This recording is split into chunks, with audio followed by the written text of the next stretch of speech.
Hey there, before we dive into this, if you're enjoying what you hear, consider liking and subscribing. And let me know in the comments where in the world you're listening from and what time it is for you right now. Okay, now settle in, because the year is 1347. You find yourself in the heart of a harsh medieval winter, a time when every moment is a silent struggle for warmth and sustenance. A deep, groaning rumble vibrates through the very ground beneath your worn boots, a sound that has become the relentless pulse of your days. You push through the heavy, creaking wooden door of the mill, and the sound envelops you instantly. It's not just loud, it's a physical presence, a constant, deafening grind of stone on stone that seems to burrow into your skull and rattle your teeth. The air inside is thick, a swirling cloud of fine, pale flour dust that catches the meager light filtering through the high, narrow windows. You taste it immediately, a dry, slightly sweet grit that coats your tongue and scratches at the back of your throat with every breath.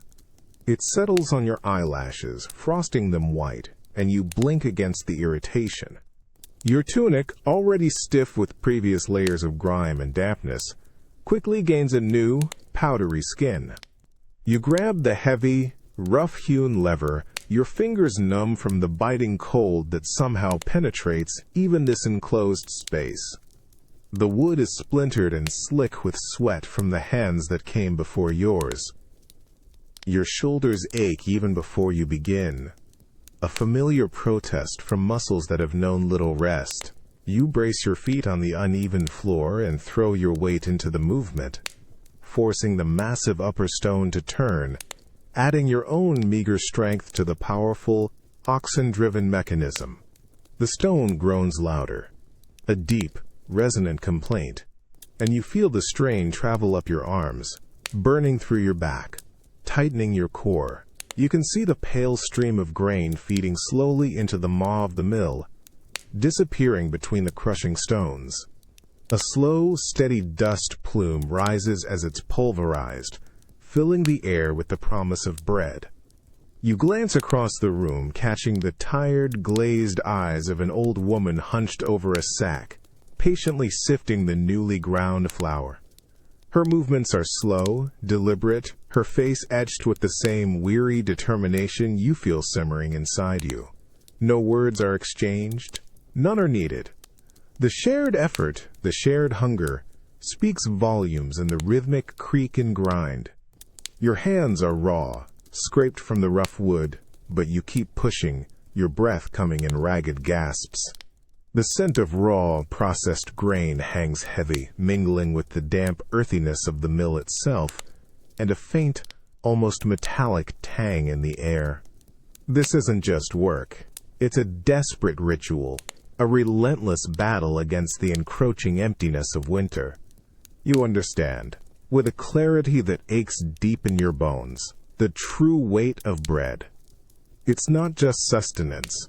It's the sum of every weary effort, every cold breath, every shared silent struggle against the unforgiving season. The fine, pervasive flour dust isn't just in the air now, it's a part of you. You feel it clinging to your damp skin, a ghostly, pale layer on your eyebrows, in the faint lines around your eyes. Each inhale brings that dry, chalky taste, but now, you find yourself almost welcoming it. It's a testament, after all, to work being done. You watch the dust motes dancing in the slender shafts of winter light that pierce the gloom, tiny universes swirling, each speck a fragment of the grain, transformed. It's not just a nuisance, it's the very essence of life here. This pale, soft powder is what stands between your village and the gnawing hunger that presses in from the relentless cold outside. You see it settle on the rough wooden beams, softening their sharp edges, on the tattered clothing of the people who come and go, transforming everything it touches into a muted, uniform canvas of sustenance. As you lean into the mill lever, the powerful stones continue their ceaseless rotation, a relentless, grinding heartbeat. But your ears, Accustomed now to the roar, begin to pick up on the subtle variations within it. A slight change in rhythm, a momentary stutter in the turning, and a cold dread pinches your gut. You find yourself listening with an almost desperate intensity, your senses sharpened by the ever-present threat of scarcity. What if it stops? What if the mechanism breaks? Or the water wheel freezes solid? The thought sends a chill colder than any draft through your core. The sound, once an overwhelming assault, now feels like a fragile shield against something far worse. Silence. The silence of an idle mill means no grain processed, no flour, no bread.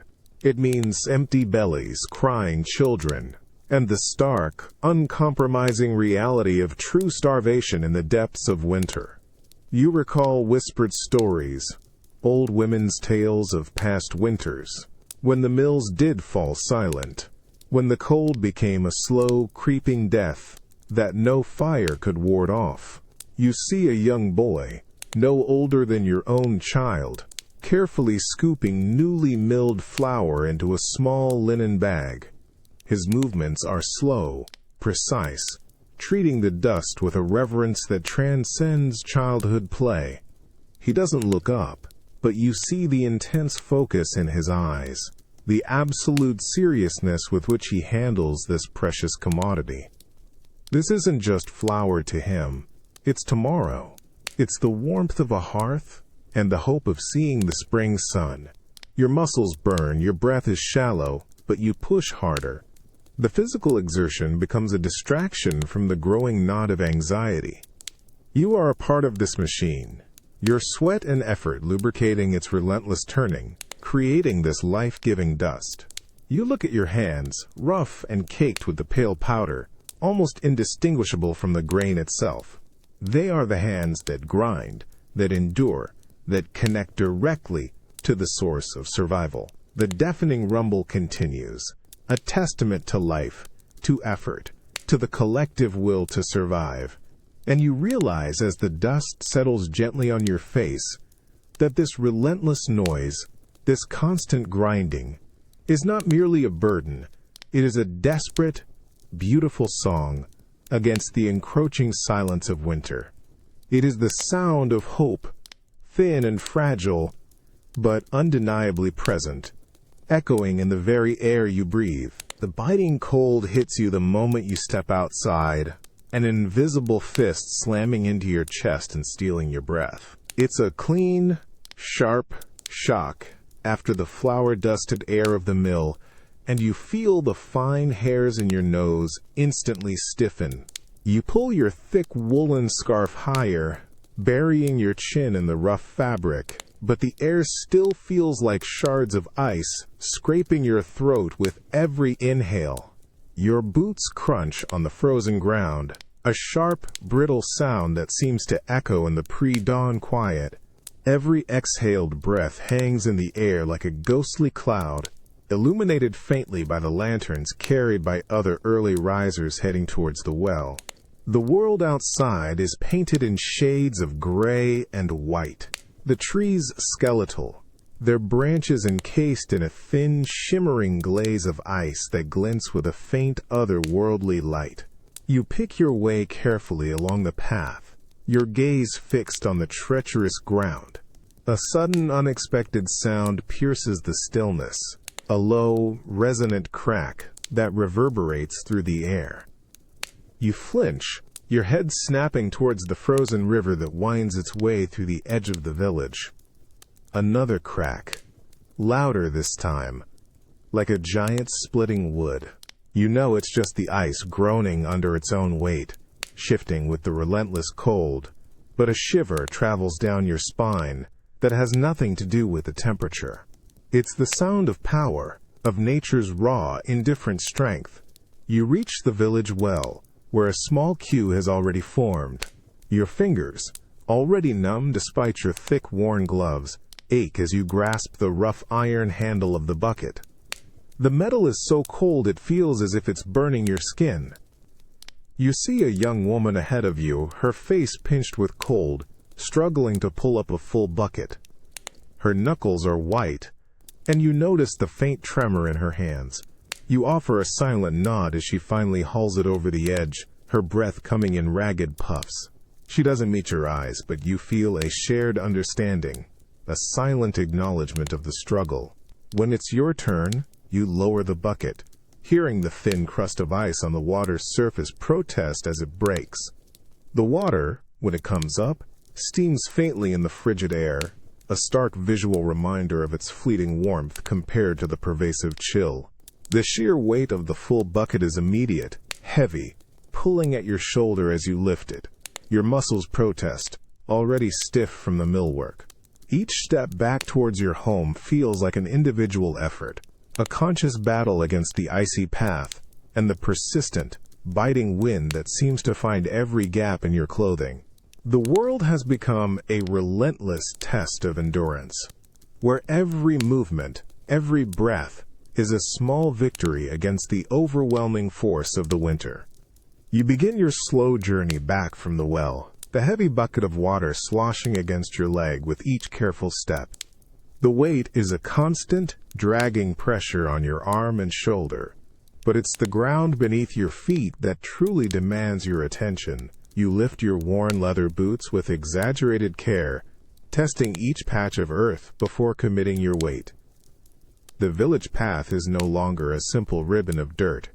It's a treacherous mosaic of packed snow, slick sheets of ice, and patches of frozen mud that betray a false sense of security. Your body tenses, an automatic response, muscles clenching to maintain balance. You find yourself leaning slightly forward, your focus entirely on the few square inches of ground directly in front of you. A slip here could mean a twisted ankle, or worse, the precious water spilled, and another agonizing trip back to the well. You watch the shallow impressions left by countless other footsteps, a ghost trail of human persistence. These aren't just tracks. They're an unspoken language, a map of cautious movement. Here, a deeper print where someone slipped.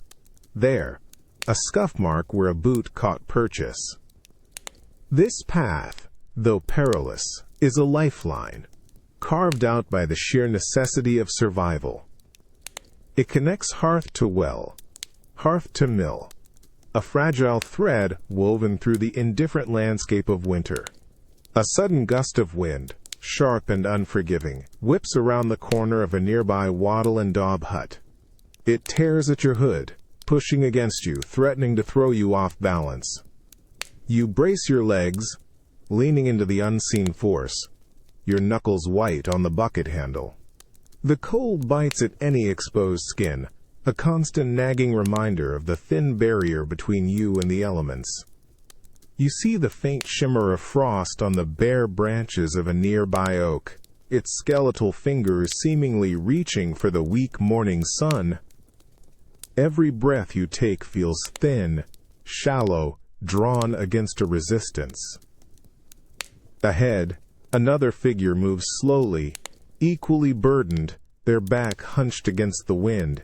You both navigate the same invisible perils, a silent choreography of shared endurance. There's no greeting, no need for words.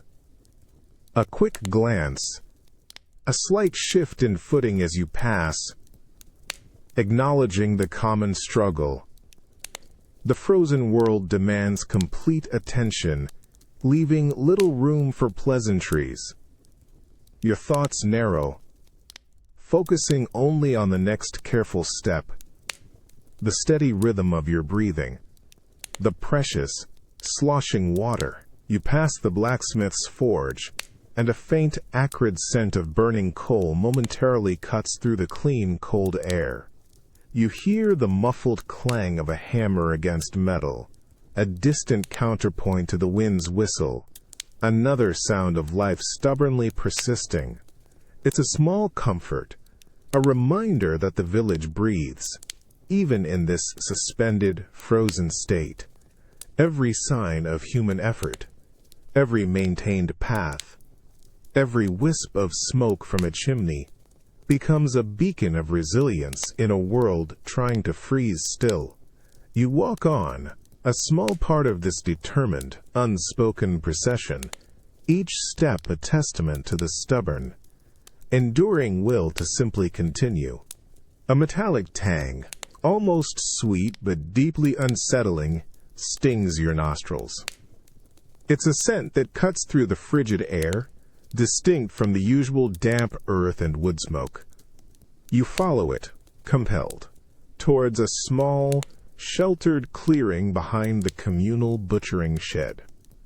The cold here seems deeper, more solemn, as if bearing witness to the stark reality unfolding. Then you hear it, a dull rhythmic thud, followed by the wet, cleaving sound of an axe biting into something solid. Thud, chop. Thud, chop. Each sound resonates with an unflinching finality. You push aside a heavy leather curtain covering the entrance and step into a scene painted in shades of stark white, dark red, and the gray-brown of earth. A large boar. Its bristly hide, a dull frozen gray, lies sprawled on a makeshift block of logs. The butcher, a burly man whose breath plumes violently with each exertion, works with a grim, practiced efficiency. His hands, caked with a mix of dark blood and fat, wield a heavy cleaver, bringing it down with immense force. Each stroke of the blade sends a spray of crimson onto the pristine snow, where it blossoms briefly before deepening to an almost black stain as the cold instantly begins its work. You feel a strange tightening in your gut, a complex knot of revulsion and a visceral, urgent hunger. The exposed flesh of the animal, still warm moments ago, steams faintly in the biting cold, a fleeting sign of the life just taken.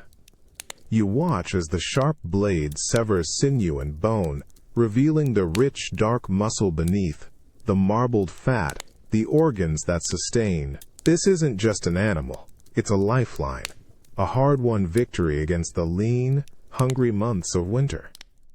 Your eyes trace the careful cuts, the deliberate movements that transform a creature into sustenance.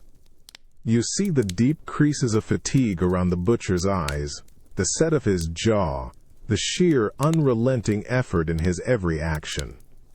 There's no celebration, no unnecessary haste, just the solemn, arduous work of survival.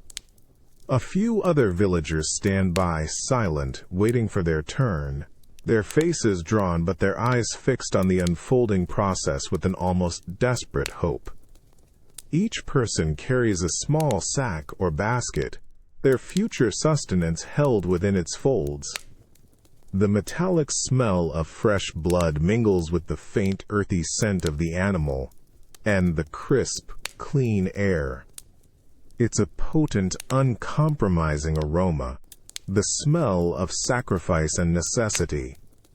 The cold continues to gnaw at your exposed skin, but the sheer intensity of the scene seems to momentarily override it.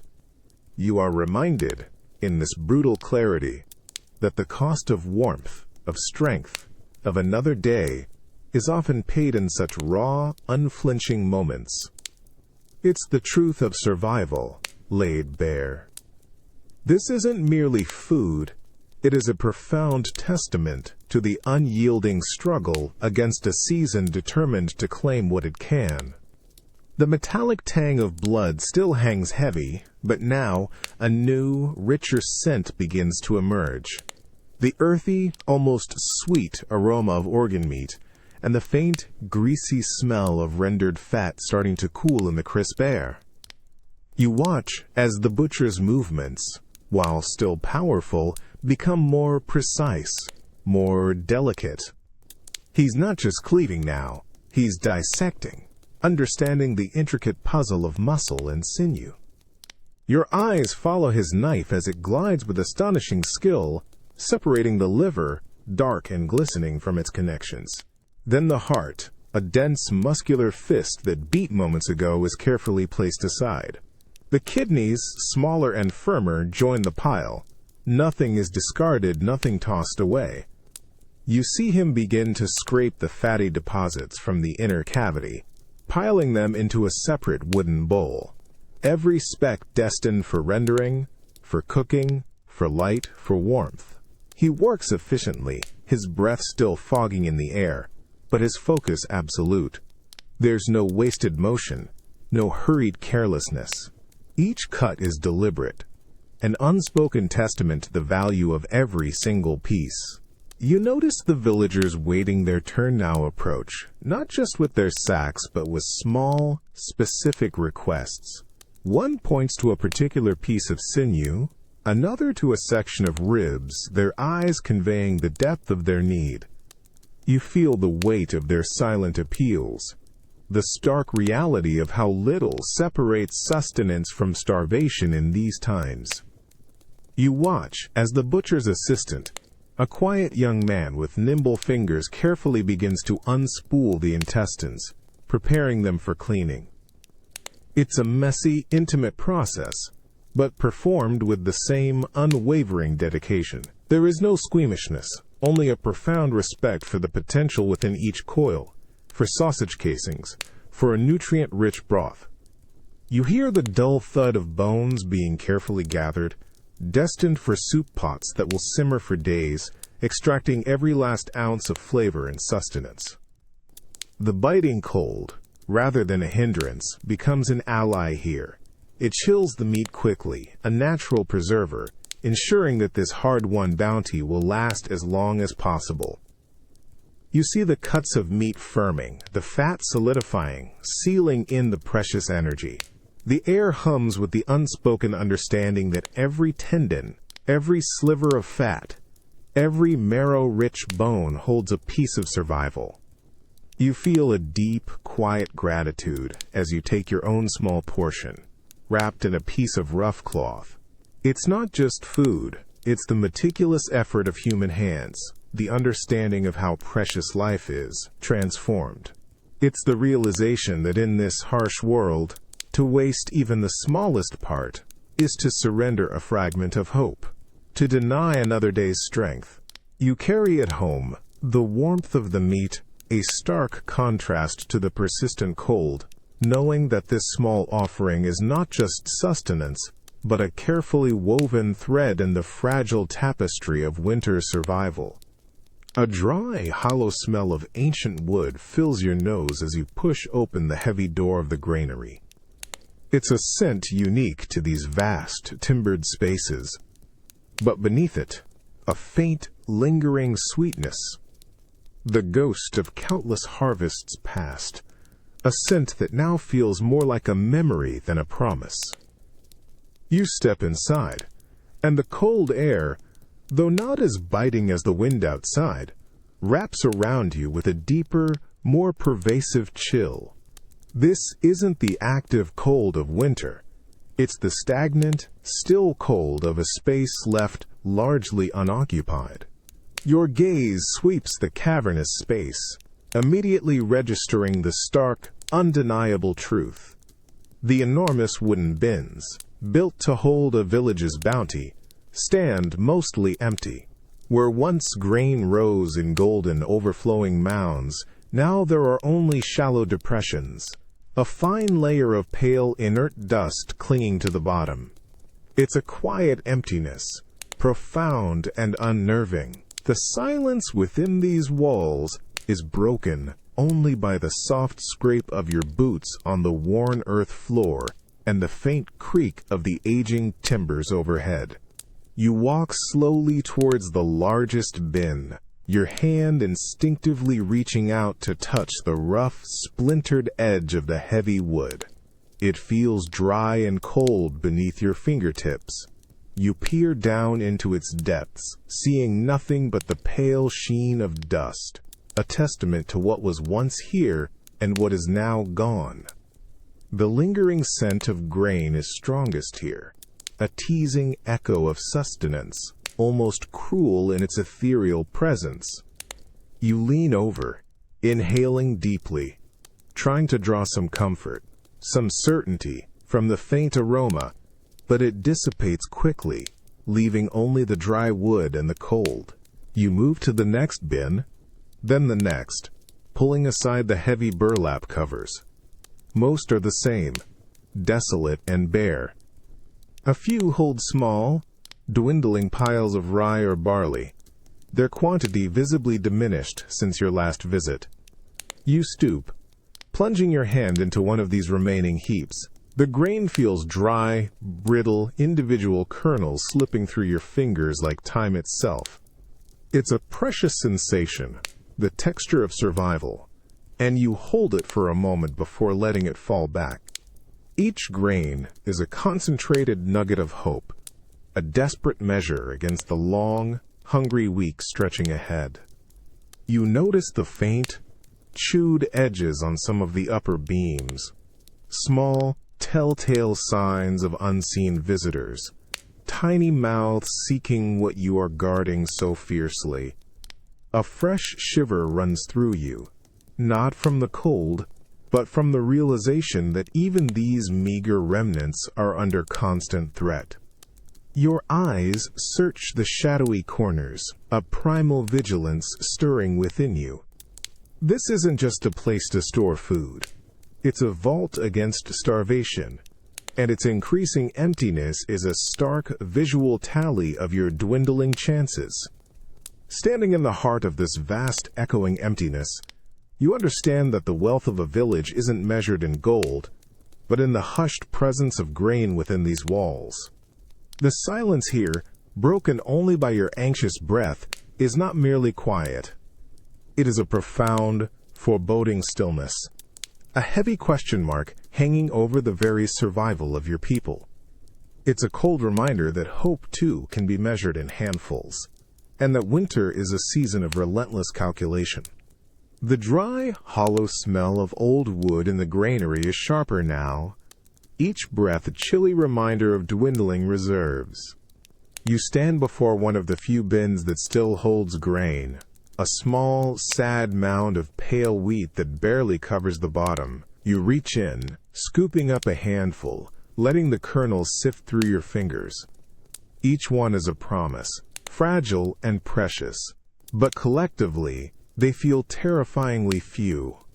This isn't just food you're holding, it's a count, a grim tally. You're not just seeing the grain, you're mentally weighing it, calculating how many days, how many meals, how many mouths it might sustain. You see the faint lines of dirt beneath your fingernails, the calluses on your palm, and realize these hands that worked so hard to bring in the harvest are now reduced to measuring out mere existence. You feel the cold seep deeper, not just from the air but from the stark reality of the numbers spinning in your mind. You notice the overseer, a man whose face has grown leaner with each passing week of winter, standing quietly in the shadows near the entrance. His gaze, usually stern, is softened by a pervasive weariness. But it carries an unspoken burden. He watches you, not with suspicion, but with a shared anxiety. His eyes sweep the room, over the empty bins, then back to the small heap in front of you. There's no need for words between you. His expression, the tightness around his mouth, the way his shoulders slump, tells you everything. You're both counting. You're both acutely aware of the precious few ribs of hope left in this winter's larder. You run your fingers along the rough, worn wood of the scoop, a simple tool that has become the instrument of survival. Every measure must be precise, every portion accounted for.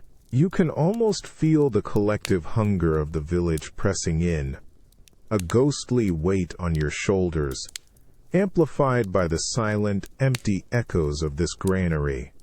The fear isn't just about your own belly, but the knowing glances of mothers, the quiet whimpers of children, the desperate patience of the elderly. The air itself seems to hold its breath, waiting for your calculations. You scoop a measured amount into a small sack, feeling the sharp, gritty friction of the kernels against the rough fabric. It's a meager allowance, barely enough, but it's what there is. You tie the sack tightly, the knot a small, desperate act of containment, of preservation. Each portion doled out feels less like distribution and more like rationing hope itself. You understand, with a clarity that chills you deeper than the winter air, that the true measure of survival isn't just the strength in your body, but the unwavering precision with which you can stretch out the dwindling promise of spring, one precious grain at a time. The air inside your small, one-room home is a murky soup of damp earth, stale straw, and the dominant, comforting scent of wood smoke. It clings to your clothes, your hair, even the back of your throat. This isn't the sharp, acrid smoke of an uncontrolled fire. It's the rich, warm, almost sweet aroma of green wood slowly smoldering, releasing its heat reluctantly. It's the scent of life, of protection, in the heart of winter. You kneel before the shallow hearth, the rough stone biting into your knees even through your worn trousers. The fire, your sole source of real warmth, is a precious, fragile thing. You tend it with an almost religious devotion. Your fingers, calloused and stiff from the cold and work, carefully arrange the few remaining pieces of kindling, thin, dry sticks you collected from the sparse forest edge. A plume of gray smoke momentarily stings your eyes, making them water, but you don't pull back. You gently blow on the dying embers, a soft, sustained breath, urging the spark to life. Your cheeks puff out, and you feel the familiar ache in your lungs. The faint, red glow deep within the ashes flickers, then brightens, a tiny heart beginning to beat again. A small, dry twig catches, then another, a fragile network of warmth slowly taking hold. You watch the flames dance, a mesmerizing, unpredictable ballet of orange and red, casting shifting shadows on the rough-hewn walls. Each ember, a tiny star against the dark ash, seems to pulsate with its own brief, fierce life. The heat, when it finally blooms, is not immediate or overwhelming, but a slow, creeping comfort that spreads from your chilled hands up your arms. You hold your palms close, feeling the radiating warmth soak into your skin, chasing away the pervasive chill that never truly leaves your bones.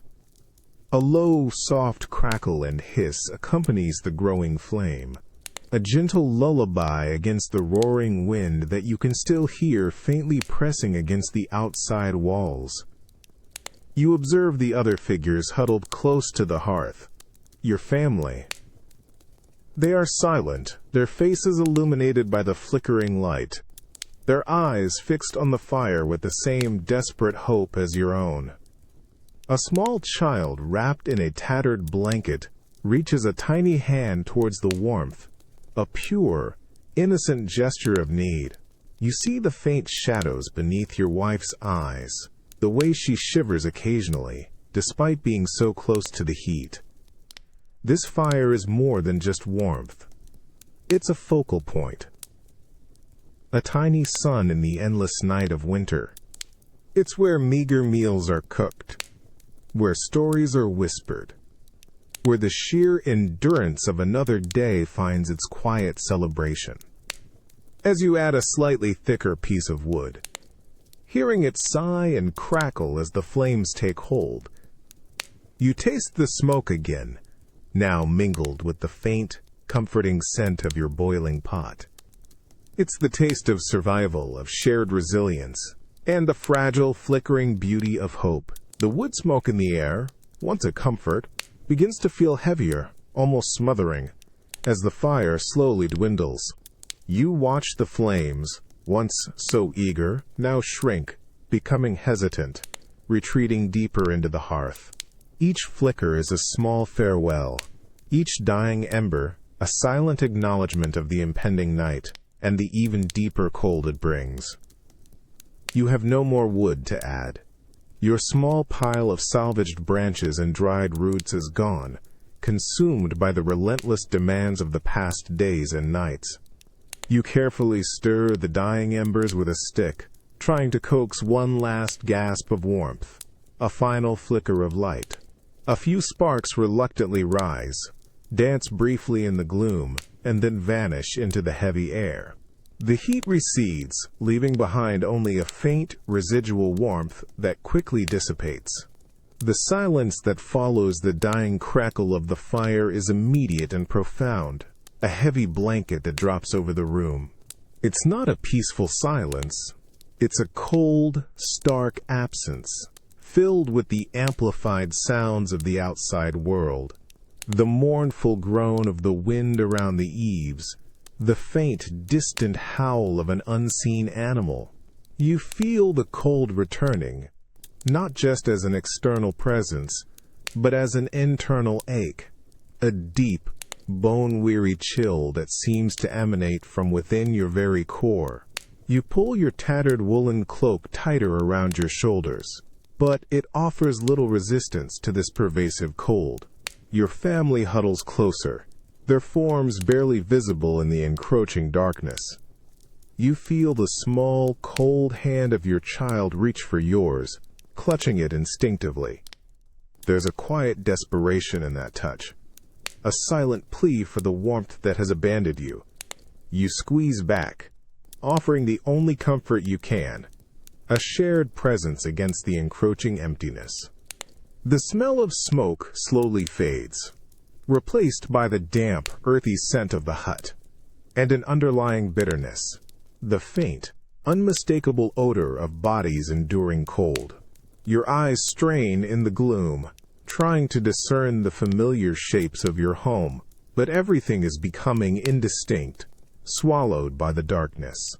This isn't just the end of a day. It feels like the edge of the world, where the boundaries of your small, illuminated existence recede into a vast, unforgiving void. You lie down on the straw pallet, feeling the cold seep up from the ground, through your thin coverings. Your teeth begin to chatter, a subtle tremor at first, then a more insistent rhythm that you try to suppress. The cold is a relentless, physical opponent, demanding every ounce of your focus, every shred of your will. When the fire dies, you realize it's not just the warmth that vanishes. It's the light, the sound, the comfort, the very heart of your small, struggling existence.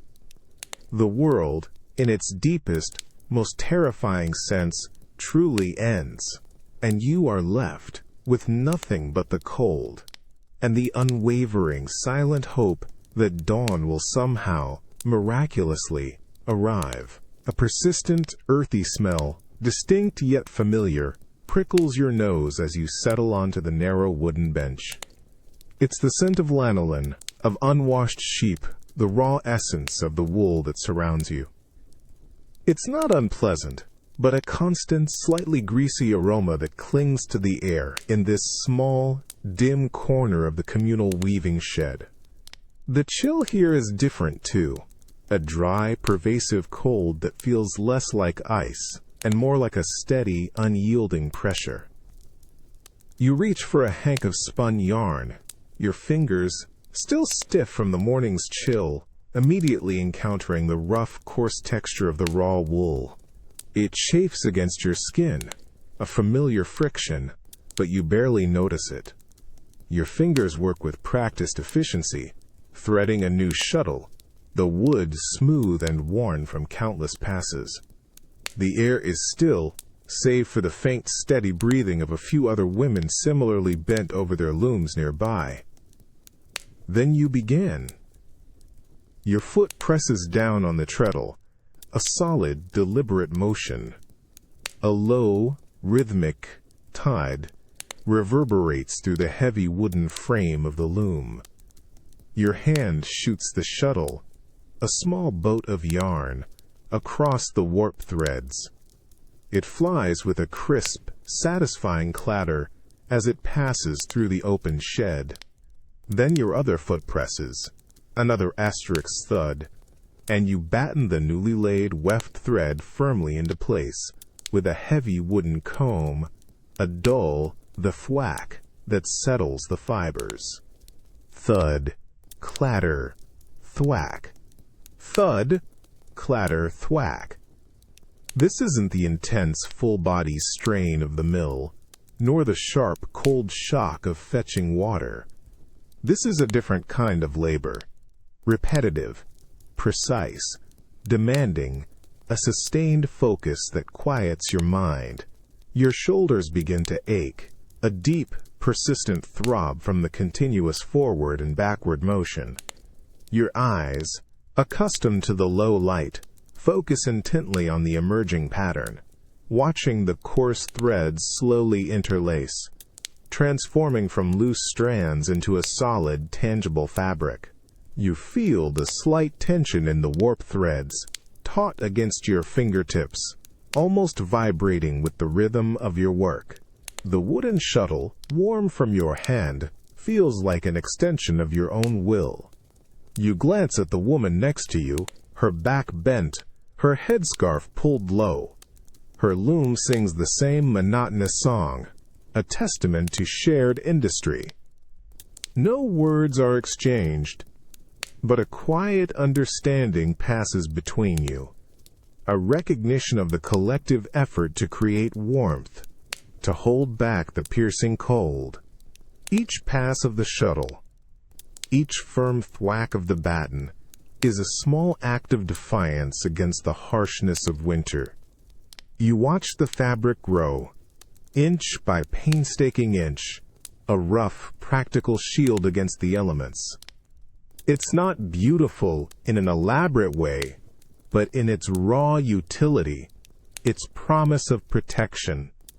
In this world where warmth is life, the steady clatter of the loom is a profound, comforting sound, a quiet but unwavering drumbeat of survival, woven with thread and sheer human will. The rough wool still chafes your fingers, but now the rhythm of the loom has settled deeper into your bones. Thud, clatter, thwack. It's no longer just a series of motions. It's a living pulse. You feel the developing cloth against your fingertips, a growing band of tightly woven threads, each pass of the shuttle adding another stubborn layer of protection. It's thick, rough, uncompromising. This isn't fine linen. This is survival fabric, made to block the bite of the wind and hold on to precious body heat. You watch the threads interlock, transforming from individual strands into an impervious surface. There's a subtle warmth radiating from the woven section, a contrast to the chill that still permeates the shed. You lean closer, feeling the rough texture, imagining it wrapped around a shivering body. It's solid, dense, a testament to human ingenuity against the indifferent elements. Your eyes follow the uneven patterns in the yarn, small imperfections that speak of the hands that spun it, the sheep it came from, the entire chain of effort that leads to this moment.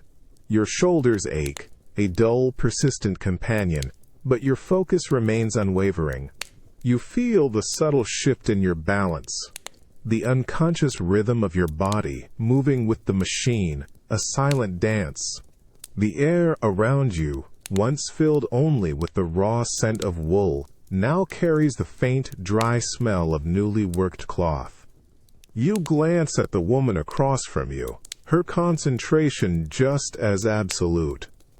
Her brow is furrowed, her lips pressed into a thin line, but you see a quiet, almost fierce determination in her gaze as her shuttle flies back and forth.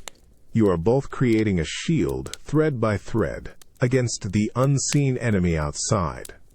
The wind outside, a constant, low moan, seems to pick up, rattling a loose plank in the wall, a stark reminder of the world beyond these wooden confines. But here, within the rhythmic thud and clatter, you are building a barrier. Each throw of the shuttle is an act of defiance. You envision this fabric as a second skin, a defiant warmth against the frost, a silent answer to winter's icy question.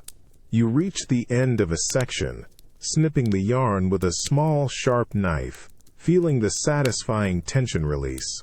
You run your hand over the finished portion, feeling the warmth of its rough density.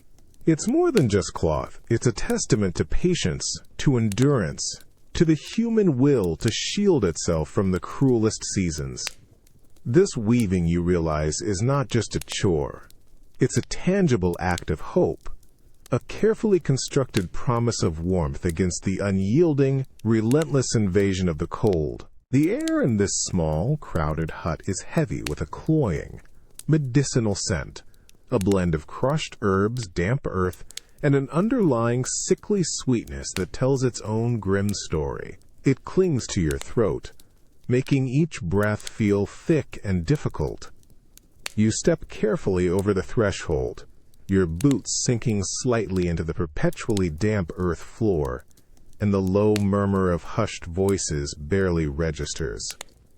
Your gaze immediately falls upon the small, huddled form on the straw pallet. It's your child, wrapped in coarse blankets, their face unnaturally pale against the dark wool. You feel a familiar sickening lurch in your stomach, a tightening knot of fear that has become a constant companion these long, cold weeks. You kneel beside them, the familiar ache in your knees forgotten in the urgency of the moment. Your hand reaches out, hesitant, then rests gently on their forehead. The skin beneath your fingertips feels alarmingly hot, feverish, a stark contrast to the icy cold that permeates everything else in this endless winter. You feel the frantic pulse fluttering beneath the thin skin of their wrist, a tiny, rapid beat that speaks of a body fighting desperately. You notice the shallow, rapid rise and fall of their chest, each breath a struggle. A woman, an elder from the village known for her knowledge of healing, sits on the other side of the pallet. Her face is etched with worry, her hands, gnarled and stained, are carefully applying a fresh poultice to your child's chest. The crushed herbs are dark, pungent, a potent mixture of hope and desperation. You see her wipe a trickle of sweat from your child's temple with a damp cloth, her movements slow, deliberate, laden with a quiet, knowing sorrow. Her eyes meet yours for a brief moment, a flicker of shared helplessness, then return to her task. No words are exchanged. None are needed. The air seems to press in around you, heavy with unspoken fears.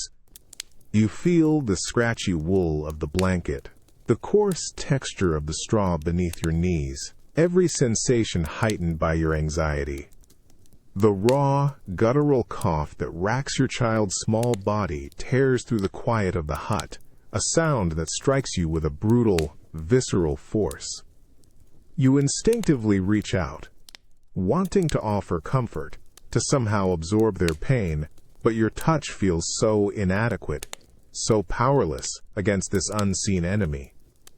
You watch their struggle, feeling a profound, aching helplessness. The medicinal smell, once a symbol of hope, now feels like a bitter, constant reminder of the fragility of life in this relentless season.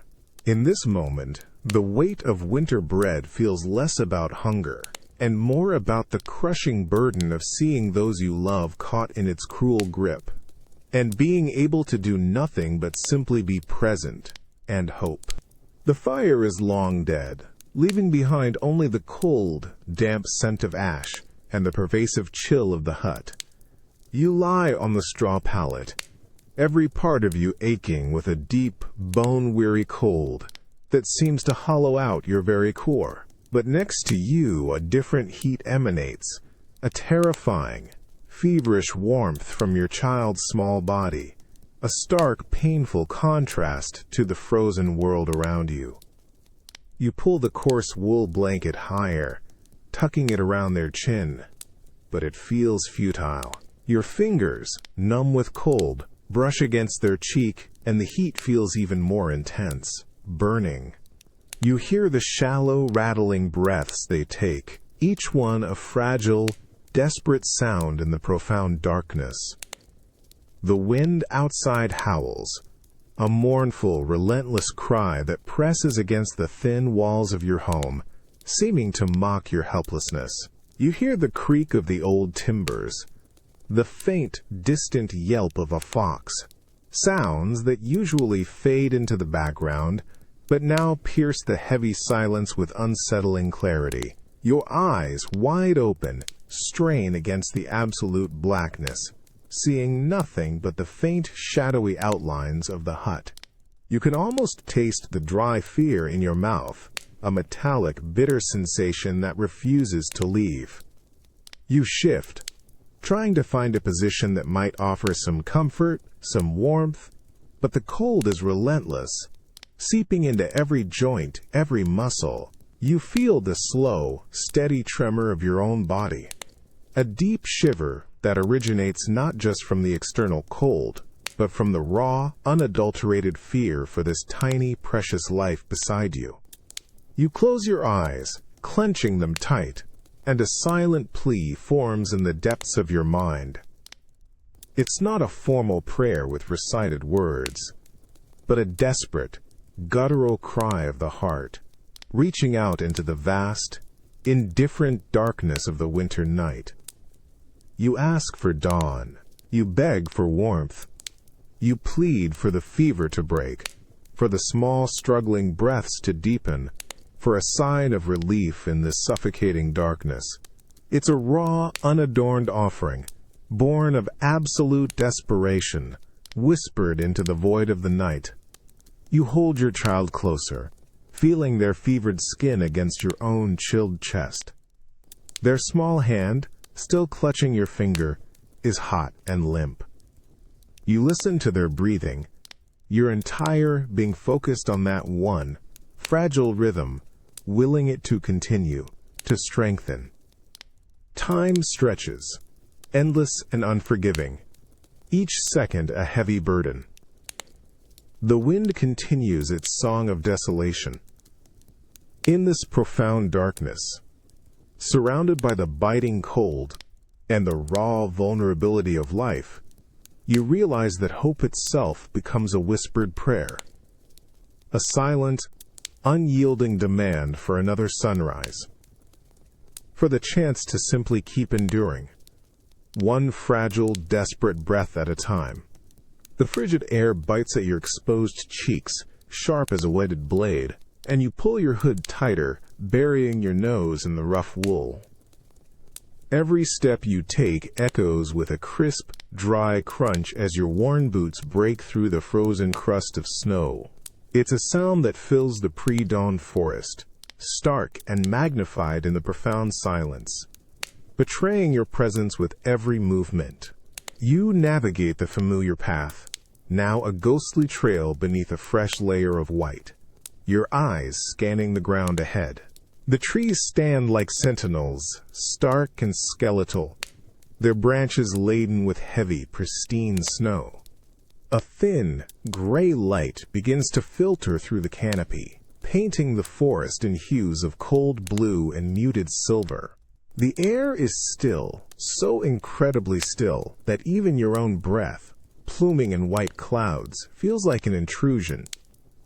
A faint, almost imperceptible twitch of a thin rope catches your eye. Your heart gives a sudden, jarring lurch, a quick, sharp beat of anticipation that sends a rush of cold adrenaline through your veins. You hold your breath, your muscles tensing, and take another slow, deliberate step towards it. The air smells clean, metallic with cold, and faintly of pine. You approach the snare, your movements as quiet and cautious as a stalking cat. Your eyes sweep the area, searching for any disturbance, any sign. There, caught in the meticulously placed loop, lies a small, still bundle of fur. It's a rabbit, its wild eyes glazed, its body stiff with cold and the suddenness of its capture. It lies motionless, a stark, profound stillness that confirms the kill. A wave of complex emotions washes over you, a pang of quiet sorrow for the small creature, a flash of relief so potent it almost makes your knees buckle, and a fierce, urgent gratitude. You reach down, your gloved fingers carefully loosening the snare. The rabbit's fur is surprisingly soft, even in its frozen state, a fragile warmth against your rough glove. You feel the cold weight of its body, the fragile bones beneath your touch. This isn't just an animal. It's protein, it's sustenance, a reprieve from the gnawing hunger that has been a constant companion. You carefully lift it, tucking it inside your cloak, feeling its cold mass against your side. The warmth of your own body will soon begin to thaw it. You glance around the silent forest, a deep, primal respect stirring within you for this stark, beautiful, and utterly unforgiving landscape.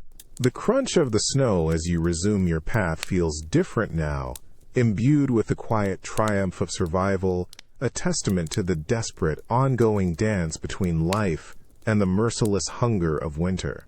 Each breath you take tastes of cold, pine, and the bittersweet tang of hard-won life. You feel the stiff, cold weight of the rabbit tucked close against your body, its compact form a solid presence under your cloak. Its fur, soft against your tunic, transmits a deep, persistent chill that seeps right through your layers, a constant, tangible reminder of its sacrifice. The forest, now filtering the weak, gray light of early morning, feels vast and silent, the world painted in stark whites and muted grays as you begin your trek back. Each step you take in the deep snow is an effort. Your worn boots sink with a soft 20 plump before compacting the crystals with a crisp crunch. Your breath plumes in thick clouds, each exhale feeling heavy, an exertion against the persistent cold. The air still bites at your exposed skin, turning your nose and cheeks numb, a sharp contrast to the small, cold cargo warming slowly against your side. You glance up at the bare, frosted branches of the trees, their skeletal arms reaching towards the equally pale sky. They stand as silent witnesses to your solitary journey, a testament to the relentless demands of a winter that knows no end. You watch the shallow, uneven impressions your boots leave in the pristine snow, a transient trail that will soon be covered by wind or fresh fall. There are no other tracks here, no signs of fellow villagers, just the imprints of your own struggle. The quiet hums with an almost unbearable stillness, broken only by the rhythmic crunch of your feet and the insistent dull ache in your calves. This isn't just walking. It's a methodical battle against resistance, against the weight of the snow and the pull of the ground. You remember the meticulous effort of setting the snare, the days of checking it, the crushing disappointment of empty traps, and now the profound, almost overwhelming relief of success. This small creature, once alive and darting, now represents a crucial piece of the puzzle of survival. It's a meal, yes, but it's also energy, a spark of warmth, a brief respite from the gnawing hunger that presses in from all sides. The path back to the village seems longer, the distance is stretched by the sheer effort required to move through this world of white. You can already anticipate the brief, almost reverent silence that will fall over your family when you produce this bounty, the flicker of hope in their eyes. This isn't just about the hunt. It's about the journey, the constant expenditure of effort, the quiet persistence required to wrest even the smallest bit of sustenance from a world that offers so little. As the first faint wisps of smoke begin to appear on the horizon, signaling the distant village, you feel the persistent ache in your body. It's the price you realize not just of this meat, but of every mouthful, every thread of warmth, every moment of survival in this unforgiving winter. It's a price paid in sweat, in cold, in the constant unyielding battle against an indifference that stretches as far as the eye can see. And yet, you walk on, your grip firm, carrying not just a rabbit, but the weight of hope. The biting cold of the cobblestones seeps through the thin soles of your boots, chilling your feet to the bone with every slow step towards the communal hall. The air tastes sharp and icy, making your lungs ache with each breath. You pull your threadbare cloak tighter, trying to ward off the insidious chill that seems to cling to everything. The low, mournful sigh of the winter wind is the only constant sound in the quiet, desolate street. You push open the heavy oak door of the hall, feeling the drag of its weight and the familiar chill of its iron handle. Inside, the air is only marginally warmer than outside, a faint, damp breath that carries the diluted scent of simmering broth. It's a ghost of a smell, a promise barely kept, that makes your stomach clench with anticipation and a familiar, quiet dread. The hall is dim, lit by a few flickering rushlights and the weak, gray light filtering through narrow slits in the walls. Figures are already huddled on the long, wooden benches, their shoulders hunched, faces drawn and shadowed. You recognize a few neighbors, their eyes fixed on the large, blackened cauldron hanging over a low, smoldering fire in the center of the room. There's no laughter, no boisterous conversation, only a muted murmur of quiet shuffles and occasional, hacking coughs. You take your place on a cold, unforgiving stone bench. The chill immediately radiates through your thin trousers, making you shift uncomfortably. After a moment, a young woman, her own face pale and tired, approaches with a large wooden ladle. She spoons a meager helping into your waiting wooden bowl. You reach for it, feeling the warmth of the broth radiate through the rough wood, a momentary comfort that quickly dissipates into the frigid air. You bring the bowl to your lips, inhaling the faint, steam-laden aroma. It smells faintly of root vegetables and perhaps a trace of bone, but when you taste it, the flavor is thin, watery, almost insubstantial. It's warm, yes, a welcome heat that briefly chases the chill from your throat, but it offers little in the way of true sustenance. You feel the faint, gritty texture of undissolved barley, a sparse scattering at the bottom. You sip it slowly, deliberately, trying to extract every possible nutrient, every fleeting moment of warmth. Around you, others eat with the same silent, methodical precision. You see the hollows beneath their cheekbones, the slow, careful movements of their spoons, the way they scrape the bottom of their bowls with an almost desperate thoroughness. No one speaks. Each person is locked in their own private, essential act of consumption, aware of the preciousness of every drop, however thin. This isn't a meal for pleasure. It's a necessary ritual, a stark reminder that even the most meager offerings are a lifeline in this harsh, unforgiving winter. It's the weight of survival, portioned out in a watery broth. The watery broth has settled in your stomach, a fleeting warmth that quickly gives way to the persistent gnawing of hunger. You rise from the cold stone bench, your joints protesting with a dull ache. The air in the communal hall still hangs heavy with the ghost of food and the damp scent of cold bodies. You pull your worn cloak tighter, the thin fabric offering little against the relentless chill. You step out of the hall and back onto the frozen cobblestones, feeling the familiar shock of the biting air. The street is busier now, a few more figures hurrying about their tasks. You weave through the sparse crowd, your head bowed against the wind, your gaze fixed on the treacherous path ahead. Each person you pass is similarly bundled, their faces grim, their movements purposeful and quick. You see a young mother, her back bent under the weight of a heavy basket, her other arm clutching a small child whose face is hidden by a hood. You watch an old man, his stick tapping a slow rhythm on the ice, his eyes fixed on the ground in front of him. You pass a cluster of men, their breaths pluming as they speak in low, hushed tones, their hands tucked deep into their sleeves. You feel a profound sense of shared solitude. Though surrounded by others, you are acutely aware of your own small, insignificant presence in this struggling village. No one makes eye contact. No one offers a greeting. Each person is locked in their own private battle against the winter, their focus entirely on the next task, the next step, the next breath. You are just another figure in the passing crowd, a face among many, all equally burdened, all equally invisible. The sheer anonymity is striking. Your existence, your struggles, your fears, are mirrored in every hunched back, every averted gaze.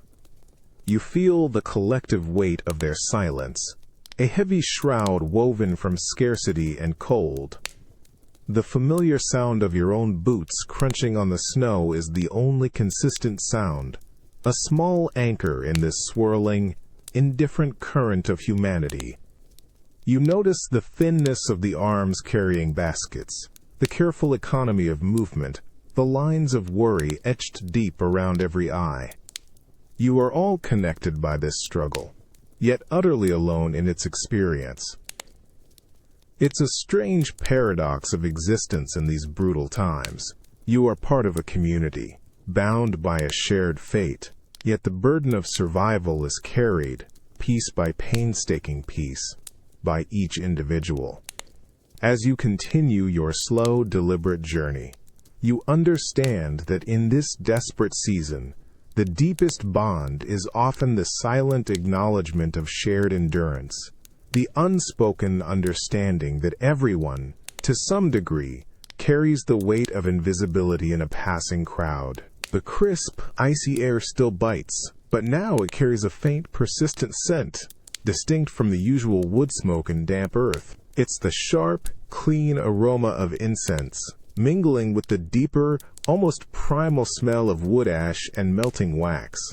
And beneath it all, a familiar, comforting whiff of something savory simmering. You follow the scent, drawn by its unusual presence, towards the village church. As you approach, a low, resonant sound begins to filter through the heavy oak door. It's a rhythmic, undulating drone, a collective voice rising and falling in solemn patterns. You push the door open, and the sound envelops you instantly, the deep, communal chanting of the villagers. It fills the cold stone space, echoing off the high arches, a powerful, unifying hum that seems to vibrate through your very bones. The church is colder than your home, but a different kind of warmth permeates the air.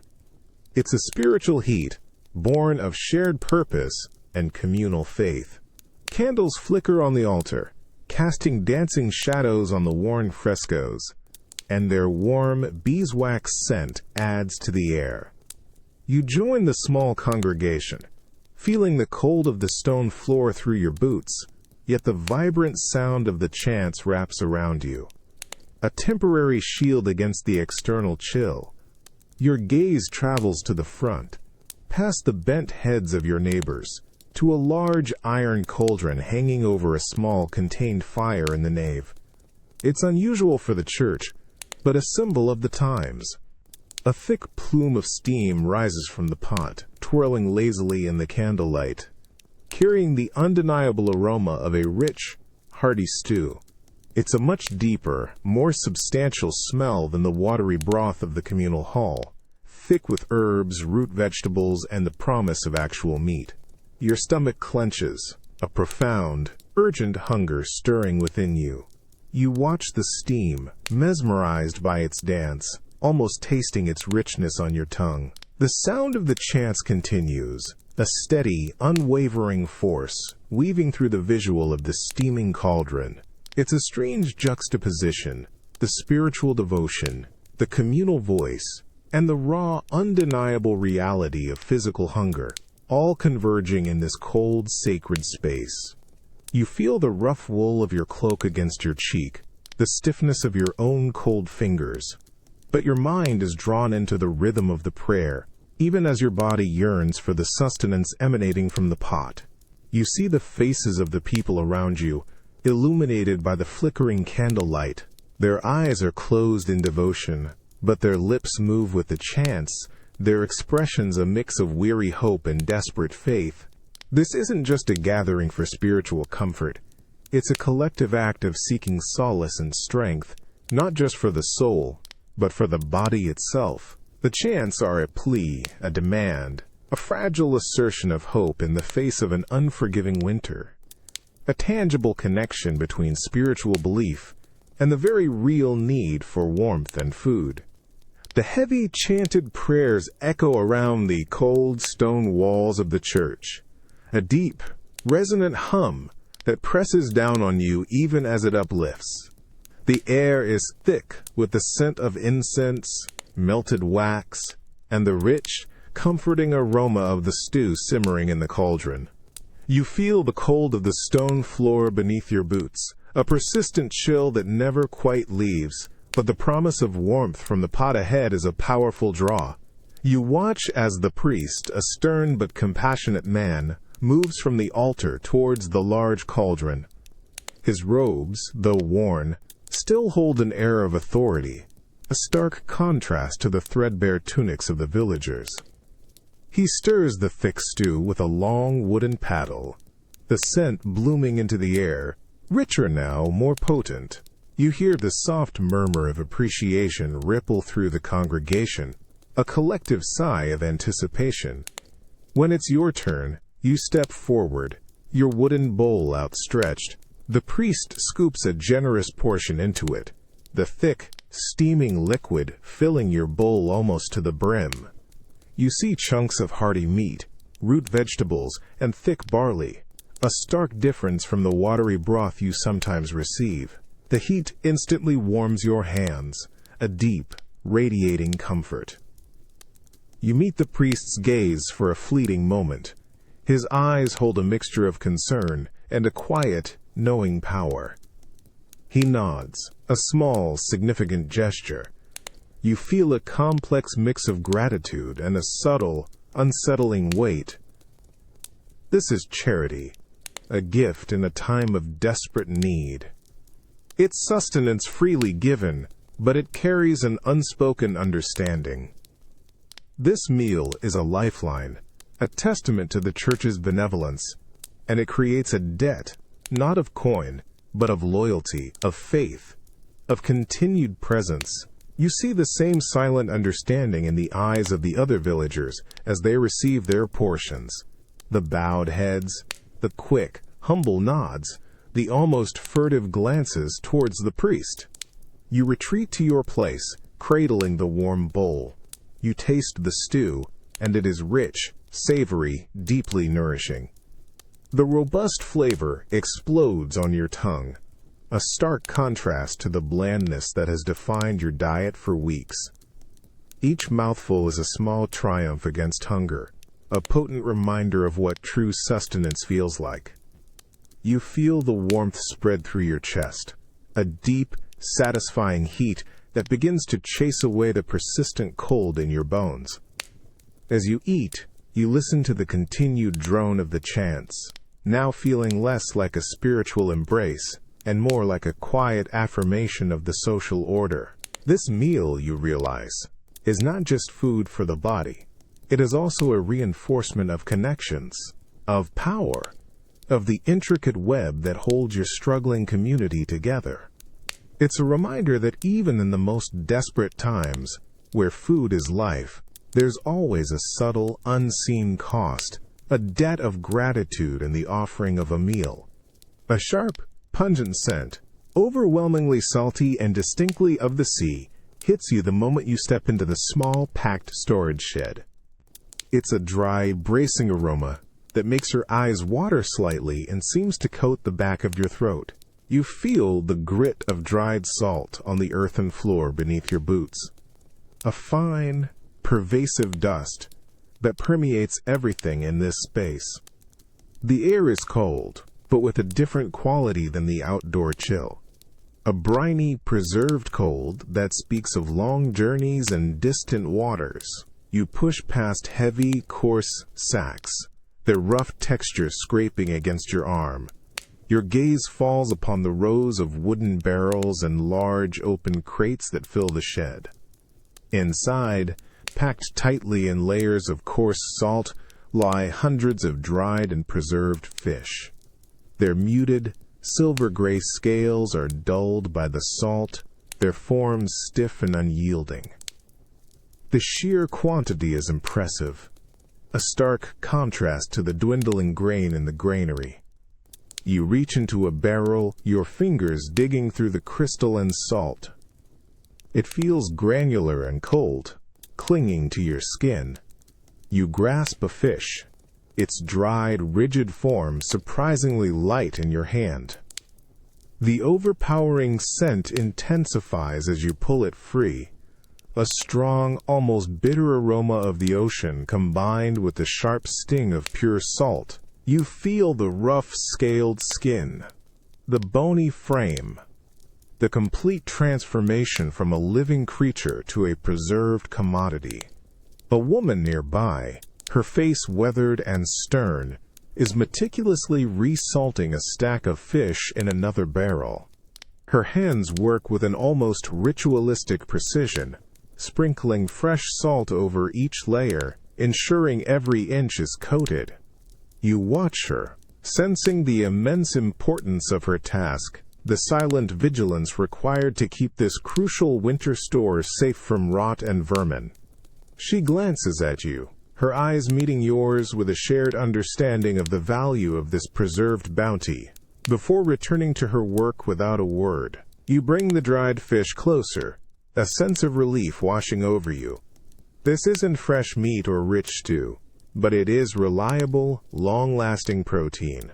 You take a cautious bite, your teeth struggling slightly with the tough, leathery texture. The taste explodes on your tongue, an intense, almost searing saltiness that makes you involuntarily recoil.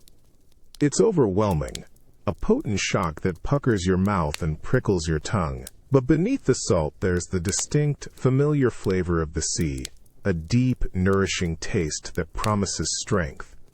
You chew slowly, deliberately, the salty flavor gradually becoming less of an assault and more of a potent fuel. This fish, tough and fiercely salty, is a testament to ingenuity, to the desperate measures taken to outwit the winter.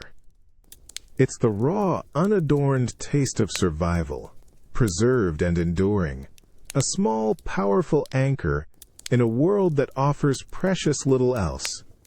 And you understand, with a clarity that tingles your tongue, the sheer, potent value of every single fiercely salty bite. The dry, salty air of the storage shed still stings your nostrils, a constant reminder of the preserved bounty around you. You hold the tough, dried fish in your hand, its rigid form a testament to the preservation process. It's not just food. It's a connection to a world far beyond your frozen village, a tangible piece of the distant, roaring sea, brought inland by arduous trade routes. You take another bite, slower this time, allowing your mouth to adjust to the intense saltiness.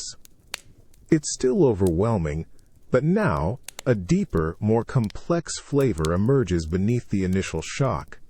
It's the distinct, unmistakable taste of the ocean, briny, slightly metallic, profoundly primal. It's a flavor that transports you, for a fleeting moment, beyond the snow-laden fields and the biting winter wind, to crashing waves and open waters. You feel the rough, papery texture of the dried scales, the firmness of the desiccated flesh as you chew. Your teeth work harder than usual, tearing at the tough protein. It's a satisfying effort, a physical exertion that adds to the sense of hard-won sustenance. You feel a surprising energy begin to stir within you, a faint warmth spreading from your stomach, a small defiance against the pervasive cold that always seems to linger in your bones. You watch another man carefully stacking bundles of fish onto a cart, his movements deliberate, almost reverent. His face is chapped and worn, but there's a quiet strength in his actions, a deep understanding of the value of this precious cargo. He doesn't speak, but his gaze, when it meets yours, holds a shared appreciation for this powerful, enduring food. The sound of the winter wind rattling the loose planks of the shed is a dull, constant backdrop to the quiet industry within. Here, surrounded by barrels and crates of salt-cured fish, you're in a different kind of sanctuary. It's not the warmth of a fire or the comfort of a full stomach, but the steady, enduring presence of a food source that refuses to succumb to decay, a defiant testament to foresight and resourcefulness. You finish your portion, scraping the last few salty flakes from your fingers. Your tongue still tingles, and you crave water, a thirst-inducing reminder of the fish's potent preserving power. But the hunger has dulled, replaced by a sense of deep satisfaction, a quiet strength. This small taste of the sea, transported and preserved, is more than just a meal in a landlocked winter. It's a vital link to the outside world, a symbol of perseverance, and a powerful, salty anchor in the endless, unforgiving expanse of the season.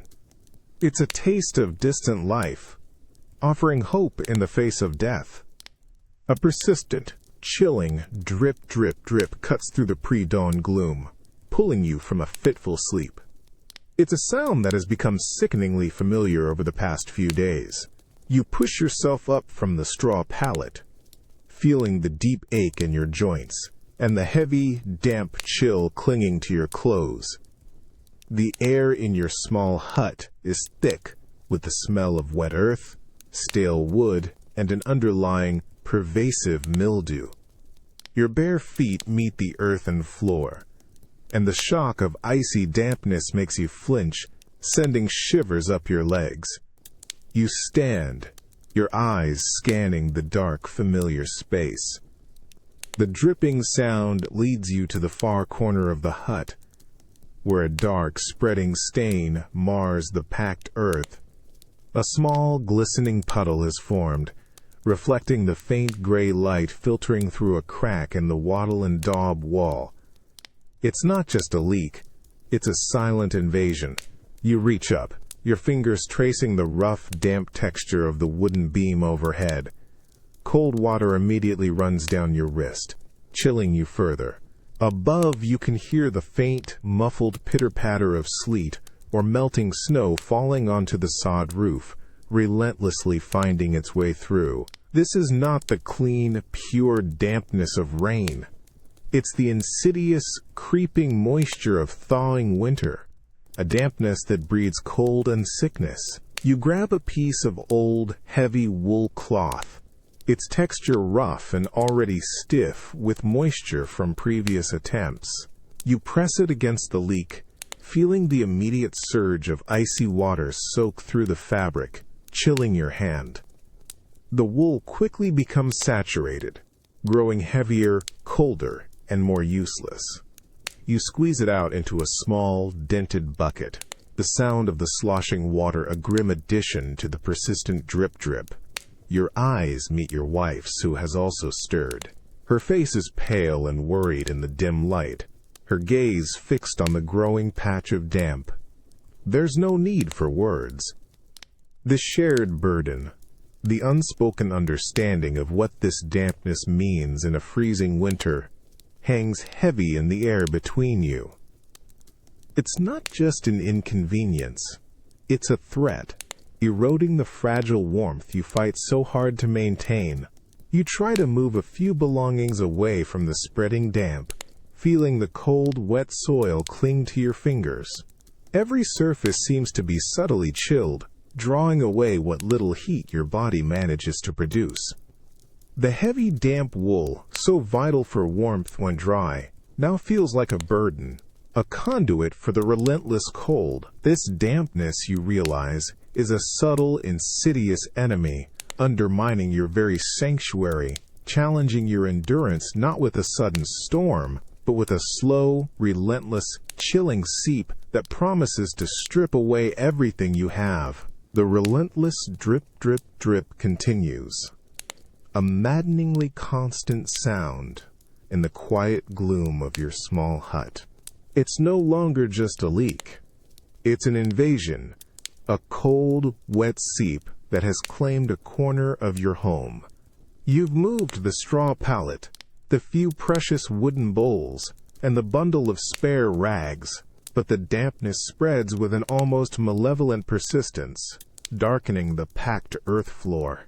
You press another coarse wool cloth against the source of the drip, high up where the roof meets the wall. Immediately, icy water soaks through, chilling your fingers to the bone, a futile effort against the constant pressure of melting snow and sleet above. The air itself feels heavy, saturated, carrying the faint, earthy smell of wet soil mingled with the stale scent of old wood and the lingering trace of damp, unwashed wool. Every breath feels cold and thick in your lungs. Your gaze falls upon your family, huddled closer together on the remaining dry patch of floor. Your wife's shoulders are hunched, a thin blanket pulled tight around her. Your child coughs, a low, wet sound that makes your gut clench.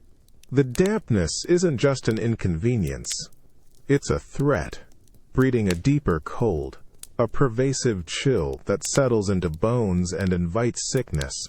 You can almost feel the cold moisture clinging to their thin clothes, threatening the fragile warmth they try so desperately to hold on to. You look at the rough, wattle and daub walls, usually a symbol of protection, now streaked with dark, wet patches. The wooden beams overhead, once dry and sturdy, now glisten with moisture, their strength subtly compromised. This home, your sanctuary against the brutal medieval winter, feels violated, its very integrity eroded by the relentless outside world seeping in. There's no escaping the elements here. They have found a way inside, dissolving the thin barrier between you and the unforgiving season. You run your hand over your own tunic, feeling the slight dampness that has permeated even your innermost layers. The sensation is insidious, a creeping chill that never fully recedes, even when you are close to the dying embers of the hearth. The floor, once a firm foundation, now squelches faintly beneath your boot in places. You move a small wooden chest, one of your few possessions, and find its base already cold and clammy with moisture. The thought of your meager stores, the small amounts of dried meat and grain, being threatened by this damp, is a fresh pang of anxiety. You stand there, a silent sentinel against the slow, unwavering advance of the water. The persistent drip, drip, drip becomes a rhythm of weary resignation. This isn't a battle you can win with brute force. It's an endless siege, a constant negotiation with the elements. Your home, the very heart of your survival, is being subtly, insidiously consumed by the winter it was built to defy. And you realize that the most profound struggles are often not against sudden storms, but against the slow, relentless erosion of your most sacred protections. A cold, insistent urge wrenches you from a deep, uneasy sleep. You lie still for a moment, listening, trying to place the sensation. It's not a sound, but a pervasive, physical pressure, a cold grip around your bladder. You know you must venture out, despite the hour, despite the biting cold that you can already feel seeping through the thin walls of your hut. You carefully untangle yourself from the thin blankets, trying not to disturb your sleeping family. Your bare feet hit the earthen floor, and the shock of its icy coldness makes you gasp, a quick, sharp intake of breath that seems to scrape your lungs. The air in the hut is heavy, stale, and frigid, smelling faintly of damp earth and your own lingering body heat. You pull on your rough wool tunic and cloak, the fabric cold and stiff against your skin. The thick wooden door groans in protest as you unlatch it, the sound amplified in the profound silence of the midnight hour. You push it open, and the world outside swallows you in a velvet blackness. It's an absolute inky darkness, far deeper than any you experience indoors, broken only by the faint shimmering pinpricks of distant stars that seem impossibly far away. The midnight air immediately bites at your face, an icy slap that steals your breath and makes your eyes water. It's a clean, sharp cold, far more intense than the damp chill inside your home. You feel it instantly penetrate your thin clothing, raising gooseflesh on your arms, prickling your scalp. Your fingers, already stiff, begin to ache.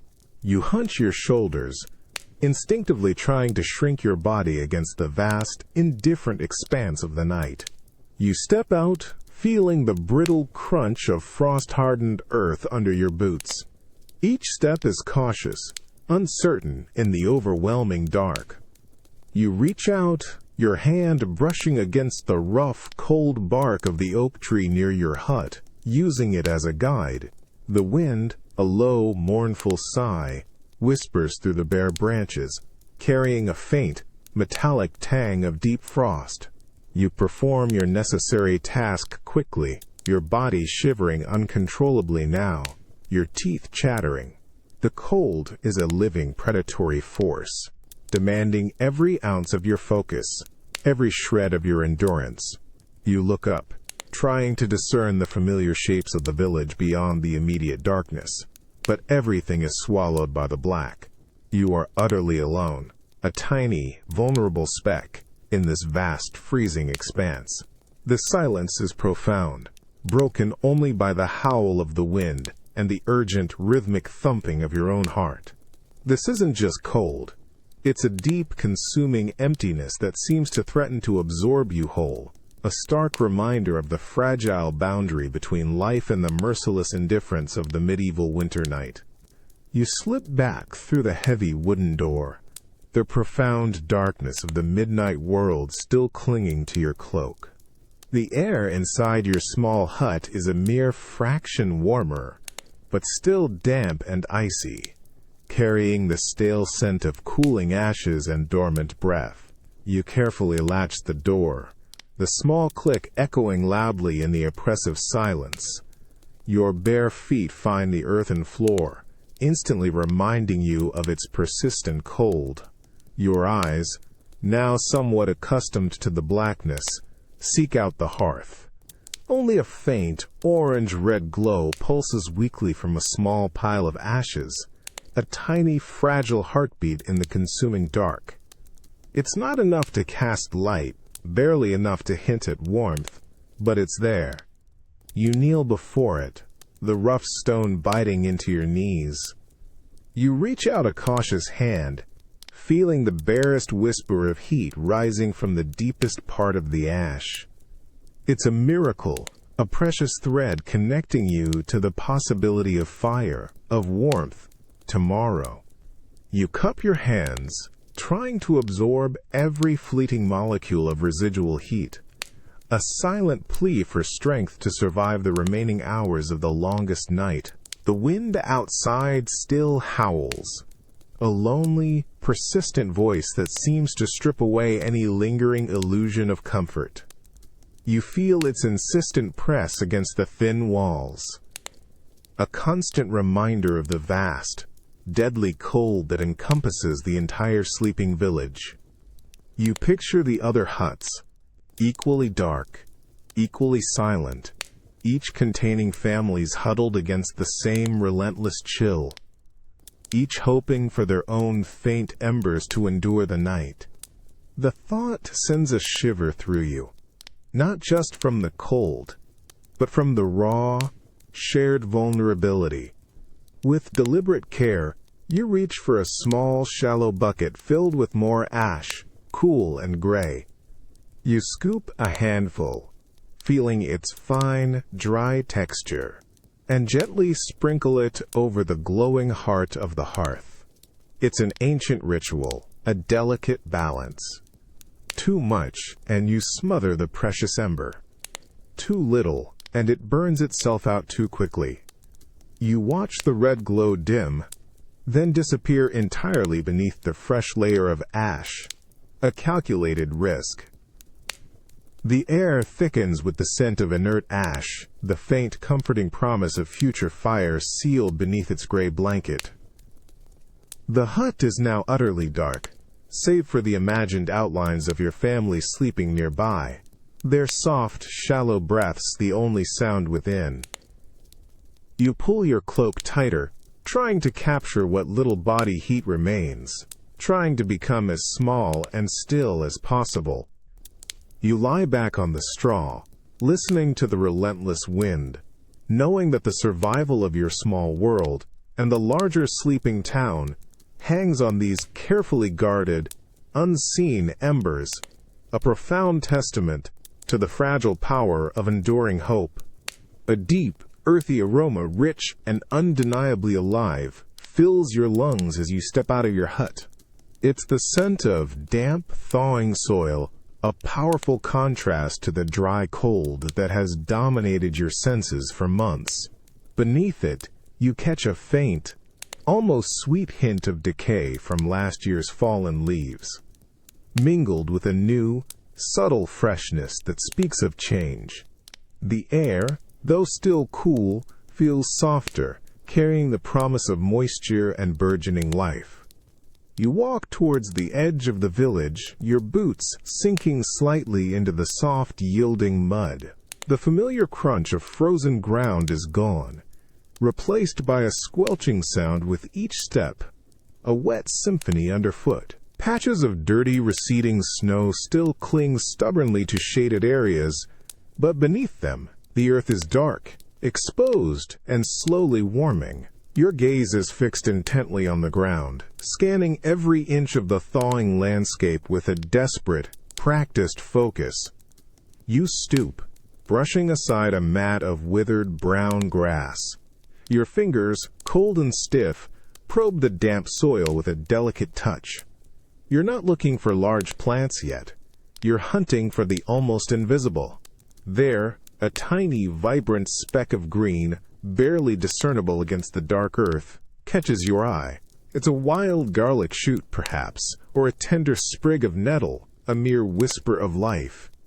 You feel a surge of quiet triumph, a small, involuntary smile touching your lips. You carefully pluck it, feeling its delicate, cool stem between your thumb and forefinger. It's so fragile, so easily crushed, yet it holds the concentrated essence of renewed growth. The scent of fresh green sap, sharp and invigorating, replaces the damp earth for a moment. You place it gently in a small, woven basket, already cradling a few other similar findings. Each tiny shoot feels like a profound victory, a tangible sign that the world is beginning to turn, however slowly. Your eyes constantly dart from the receding snow lines to the exposed earth, searching the base of old trees, along the banks of the trickling stream where the ice has finally loosened its grip. You see other villagers similarly bent, their backs to the pale sun, their movements slow and methodical. They are all engaged in the same silent, desperate hunt, a communal act of faith in the return of the green. You catch the eye of an old woman, her face lined with the harshness of many winters, and she offers a faint, knowing nod. The damp earth clings to your hands, leaving a faint, earthy smear under your fingernails.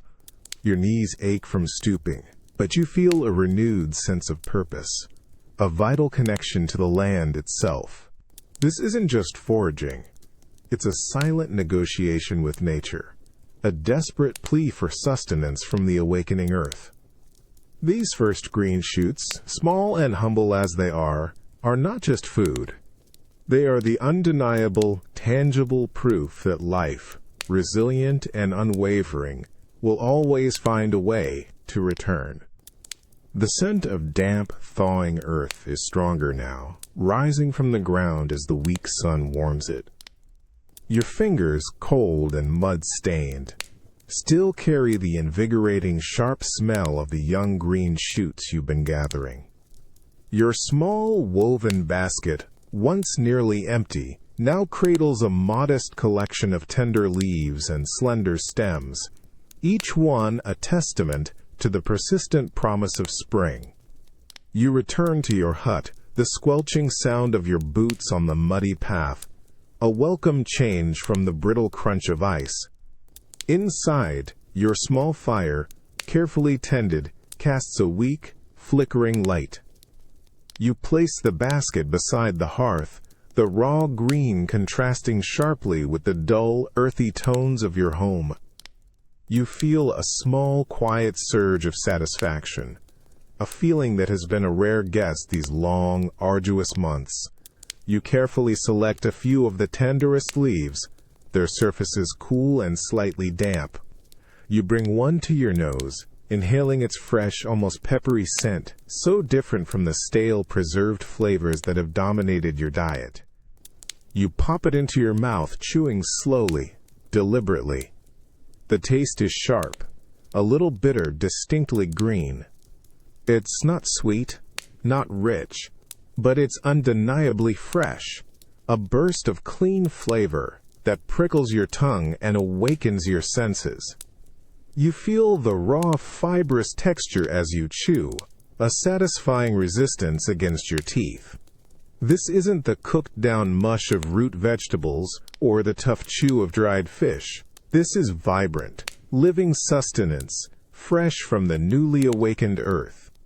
Your stomach, accustomed to the dull ache of hunger, responds with a subtle rumbling, a quiet acceptance of this new, unexpected offering. You share the small bounty with your family, dividing it carefully. You see the immediate flicker of curiosity, then appreciation, in your child's eyes as they tentatively accept a small leaf. They chew slowly, their face registering the unfamiliar sharp taste, but they swallow it, recognizing it as nourishment. Your wife offers a small, tired smile, a silent acknowledgement of this hard-won addition to your meager meal. The small pile of green in your bowl, though modest, feels like a feast. It's a sensory awakening, a vital replenishment that goes beyond mere caloric intake. You taste the earth, the sun, the very essence of the season's turning. These weeds, once overlooked, are now precious, a gift from the tenacious earth. As you eat the simple, unadorned greens, you realize that the hope of spring isn't just a distant promise. It's here, in these humble, sharp-tasting leaves. It's a profound testament to the resilience of life, both in the soil and within yourself. These weeds are more than just food. They are the first undeniable proof that the long, heavy winter is finally beginning to yield, and that the world is, at last, slowly, irrevocably, turning green again. A wave of warmth, rich and impossibly tempting, washes over you, cutting through the persistent chill of the morning air. It's a complex aroma, a perfect blend of roasted grain, sweet yeast, and the faintest hint of wood smoke. It's the smell of fresh-baked bread, a scent so primal, so deeply ingrained in your memory of comfort and sustenance, that it makes your stomach clench with an almost painful intensity. You follow it, drawn like a moth to a distant flame, towards the village baker's shop. As you approach, the aroma intensifies, becoming almost overwhelming. It pours from the small, heavily latched door, a tangible presence in the crisp air. You stand outside for a moment, just breathing it in, letting the exquisite scent fill your lungs, a phantom meal for your senses. The sounds are muffled, the faint clatter of wooden boards, the distant thud of a kneading hand, the crackle of a thriving fire from deep within. You peer through a small, grimy window, your breath fogging the cold glass. Inside, the baker's wife, her face flushed with heat, moves with practiced efficiency, pulling golden brown loaves from a massive brick oven. The bread glows in the dim light, its crust a perfect, burnished hue, steam still rising in delicate wisps. You can almost feel the warmth radiating from them, the crisp texture of their crust, the soft, yielding interior. Each loaf seems to hum with an invitation, a promise of satisfaction. Your mouth instantly floods with saliva, a visceral response to the tantalizing sight and smell. You feel the dull ache of hunger in your stomach sharpen into a keen, insistent longing. This isn't just a simple desire for food. It's a profound yearning for what it represents. Warmth, security, a moment of respite from the relentless grind of winter. The contrast between the rich, abundant bread and the meager, watery meals you've grown accustomed to is a stark, almost cruel reminder of your own scarcity. You watch as a prosperous merchant, bundled in fine wool, approaches the counter. He exchanges a few silver coins for a large, perfectly round loaf, its crust still steaming. He doesn't even glance at you, a silent, gaunt figure at the window. You see the casual ease with which he holds it, the effortless transaction, the weight of his gold, the comfort of his well-fed presence. Feels like an unbridgeable chasm between your two worlds. You instinctively press your hand against your own empty purse, feeling the few coppers within, a paltry sum insufficient for even the smallest portion. The delicious aroma, once a source of yearning, now becomes a maddening torture, a siren song of plenty you cannot afford. You pull back from the window, the intense cold of the glass leaving a damp mark on your forehead. The scent of bread lingers, a cruel ghost in the air, a potent, aching reminder of the cost of survival, and the profound, isolating weight of hunger in a world where such simple comfort is priced beyond your reach. The maddening aroma of fresh-baked bread still hangs in the crisp air, a tantalizing scent that clings to your clothes and mocks your empty stomach. You stand before the baker's window again, but this time, your gaze isn't just one of yearning. It's tinged with a heavy familiar dread, a cold knot tightening in your gut that has nothing to do with the winter air. You know what you must do, and the act itself already tastes bitter. You push open the heavy wooden door, the bell above it jingling with an unwelcome cheerfulness that feels completely out of place. The air inside is thick with warmth and the comforting scent of baked goods, a stark contrast to the biting cold outside, but your senses are dulled by the heavy weight of your purpose. The baker, a burly man with flour-dusted hands and a perpetually stern expression, looks up as you enter. His eyes, sharp and knowing, meet yours. There's no greeting, no pleasantry. He simply waits, his gaze unwavering, and in that silent pause, you feel the full extent of your unspoken request, your vulnerability laid bare. You gesture faintly towards a modest loaf on the shelf, your voice, when it comes, barely a whisper.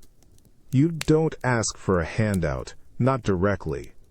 Instead, you offer the meager few coppers in your purse, a token payment for a larger, unspoken debt. He takes the coins, his fingers brushing yours, a brief, cold touch. Then he turns, walking to a heavy, bound ledger that lies open on a nearby table. You watch as he dips a quill into ink, its tip scratching faintly against the parchment. He flips to a page, already filled with a series of names, and next to them small, precise tallies of flour, of bread, of unspoken obligation. He finds your family name, already present from previous desperate times. You feel a flush of heat rise in your neck, a deep, burning shame that feels hotter than any hearth fire. It's the shame of being seen, of having your struggle recorded, of owing a debt you cannot yet hope to repay. He adds a new mark, a swift, final stroke that seals your word, your promise. The sound of the quill on the parchment feels louder than any winter wind, a stark, indelible mark against your name. He turns back, placing the warm, crusty loaf into your hands. The bread feels incredibly heavy, substantial, its warmth radiating through the rough cloth it's wrapped in. It's a physical weight, but the invisible weight of the debt feels heavier still, a cold, tightening band around your chest. You leave the shop, the jingle of the bell a mocking echo behind you. The sweet, rich scent of the bread, once so maddeningly out of reach, now carries an underlying bitterness. You hold it close, its warmth a small comfort against the external chill, but the memory of the baker's silent tally, the scratch of the quill, burns in your mind. This isn't just bread. It's a silent promise, a portion of your future already claimed. And you understand, with a clarity that aches in your very bones, that the true cost of survival isn't just hunger, or cold, or even labor. It's the enduring, heavy burden of debt, a mark of shame etched not on paper, but deep within the soul, a constant, chilling reminder of what you owe. The faint, sweet smell of fresh-baked bread, a hard-won prize, still clings to your hands, but inside your small hut, it mingles with the familiar, comforting aroma of wood smoke and damp earth. You sit by the hearth, the fire now a flickering, dancing orange against the encroaching dusk, casting shifting shadows on the rough-hewn walls. The warmth it offers is a precious, fragile gift, a small victory against the biting cold outside. Your family is gathered close, their faces softened and illuminated by the firelight. The bread, broken into careful portions, is slowly consumed, each bite a deliberate act of sustenance. The silence is profound, broken only by the crackle and hiss of the fire, and the soft, rhythmic sound of chewing. It's a silence born not of emptiness, but of a shared, deep appreciation for the meager bounty. Then a voice rises, soft and low, a gentle murmur that weaves itself into the quiet rhythm of the fire. It's your elder daughter, her face turned towards the flames, her eyes distant, as if seeing beyond the confines of the hut. She begins to speak, her words flowing slowly, deliberately, telling a story. It's a tale you've heard before, a familiar village legend, but tonight, her voice carries a new weight, a quiet, almost magical quality. You feel the warmth of the fire on your face, the coarse wool of your tunic against your skin, but your attention is drawn entirely to her voice. It's a lifeline, a thread spun of words and memory, drawing you away from the endless cycle of hunger and cold. You watch the firelight dance in her eyes as she speaks, illuminating her features, transforming her from a tired, hungry child into a storyteller, a keeper of warmth and wonder. Her words paint pictures in the smoky air, images of fields of golden grain under a summer sun, of abundant harvests, of laughter and song. It's a sharp contrast to the stark reality outside, to the frozen ground and the gnawing hunger. Yet, in the flickering light, her story makes those distant memories feel almost tangible, almost real. You can almost feel the warmth of the sun on your skin, the scent of ripe wheat on the wind, the heavy satisfaction of a full belly. You steal a glance at your other children. Their eyes are wide, fixed on their sister, their small bodies leaning forward, captivated. Even your wife, her hands busy mending a torn blanket, pauses her work, her head tilted, listening intently. The hardship of the day, the constant ache of cold and hunger, recedes, replaced by a fragile sense of connection, a shared journey into a world conjured by words. This isn't just a story. It's a defiant act against the winter's tyranny, a small, vibrant flame of hope ignited not by wood, but by the powerful, enduring magic of human voice. The last of the bread is gone, its sweetness a fleeting memory on your tongue. The wooden plates are empty, scraped clean, leaving behind only the ghost of a meal. The fire in the hearth still flickers, casting its soft, dancing light, and the familiar scent of wood smoke and damp earth lingers in the air. But now, it's the sound of a voice that truly feeds you. Your elder daughter's voice, a steady, low murmur, continues to weave its spell. She speaks of heroes and forgotten journeys, of cunning foxes and bountiful forests, her words creating a vivid tapestry in the dim light of the hut. You lean back against the rough wall, feeling the cold dampness against your spine, but the chill seems distant, muffled by the warmth of her narrative.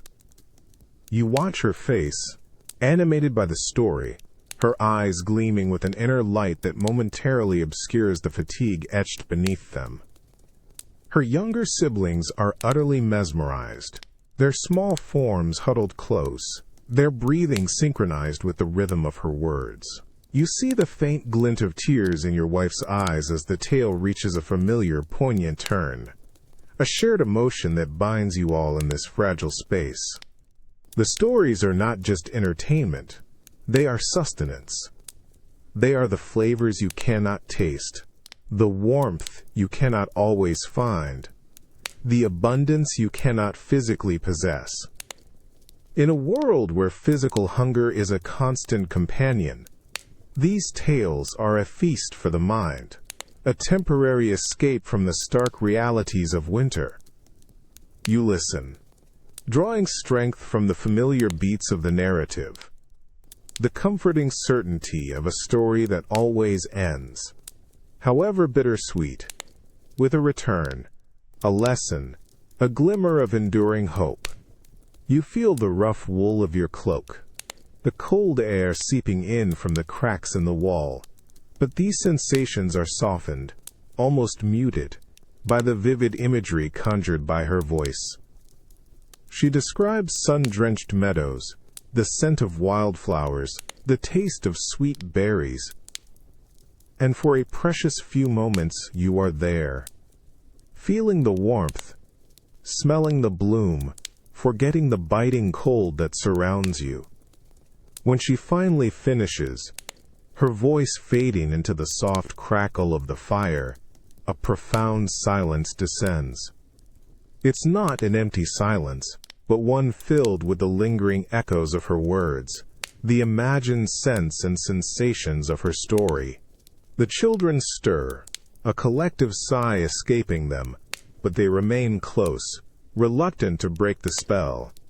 You meet your wife's gaze, and in her eyes you see a quiet understanding, a shared acknowledgement of the power of what has just transpired.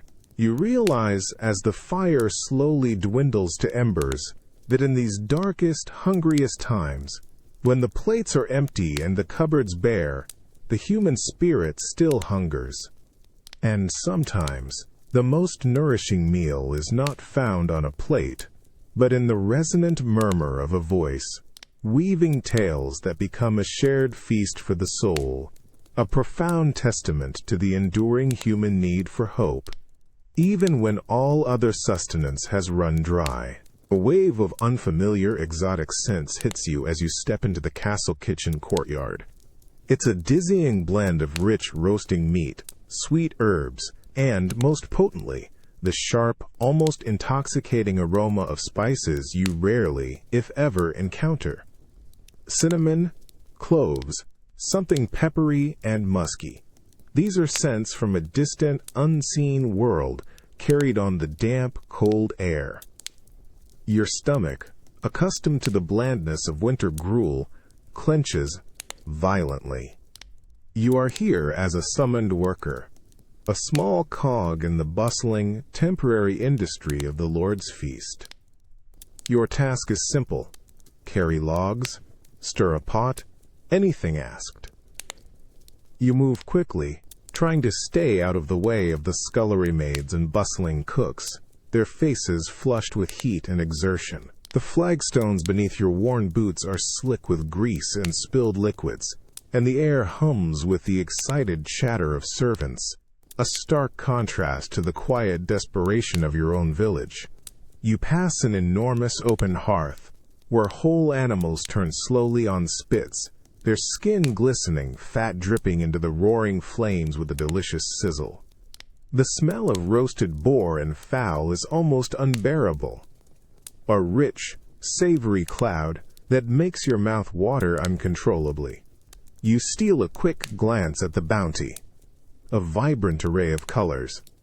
Rich browns, glistening reds, steam rising in fragrant plumes. Your gaze is drawn to a small table, where a cook, his apron stained with countless meals, is meticulously grinding spices with a heavy pestle. The powerful, sweet and spicy aroma drifts directly to you, almost burning your nostrils. You see the rich, dark powders, the precious, tiny grains of flavor. These are not merely seasonings.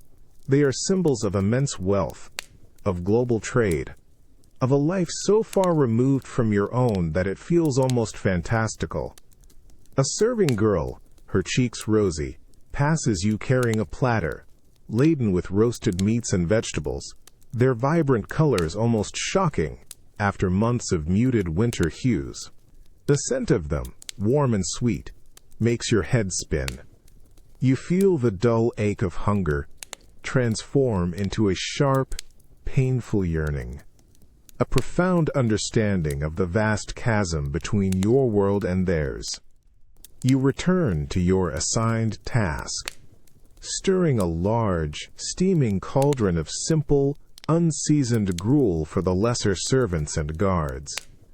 The smell is plain, earthy, a stark counterpoint to the perfumed air of the feast.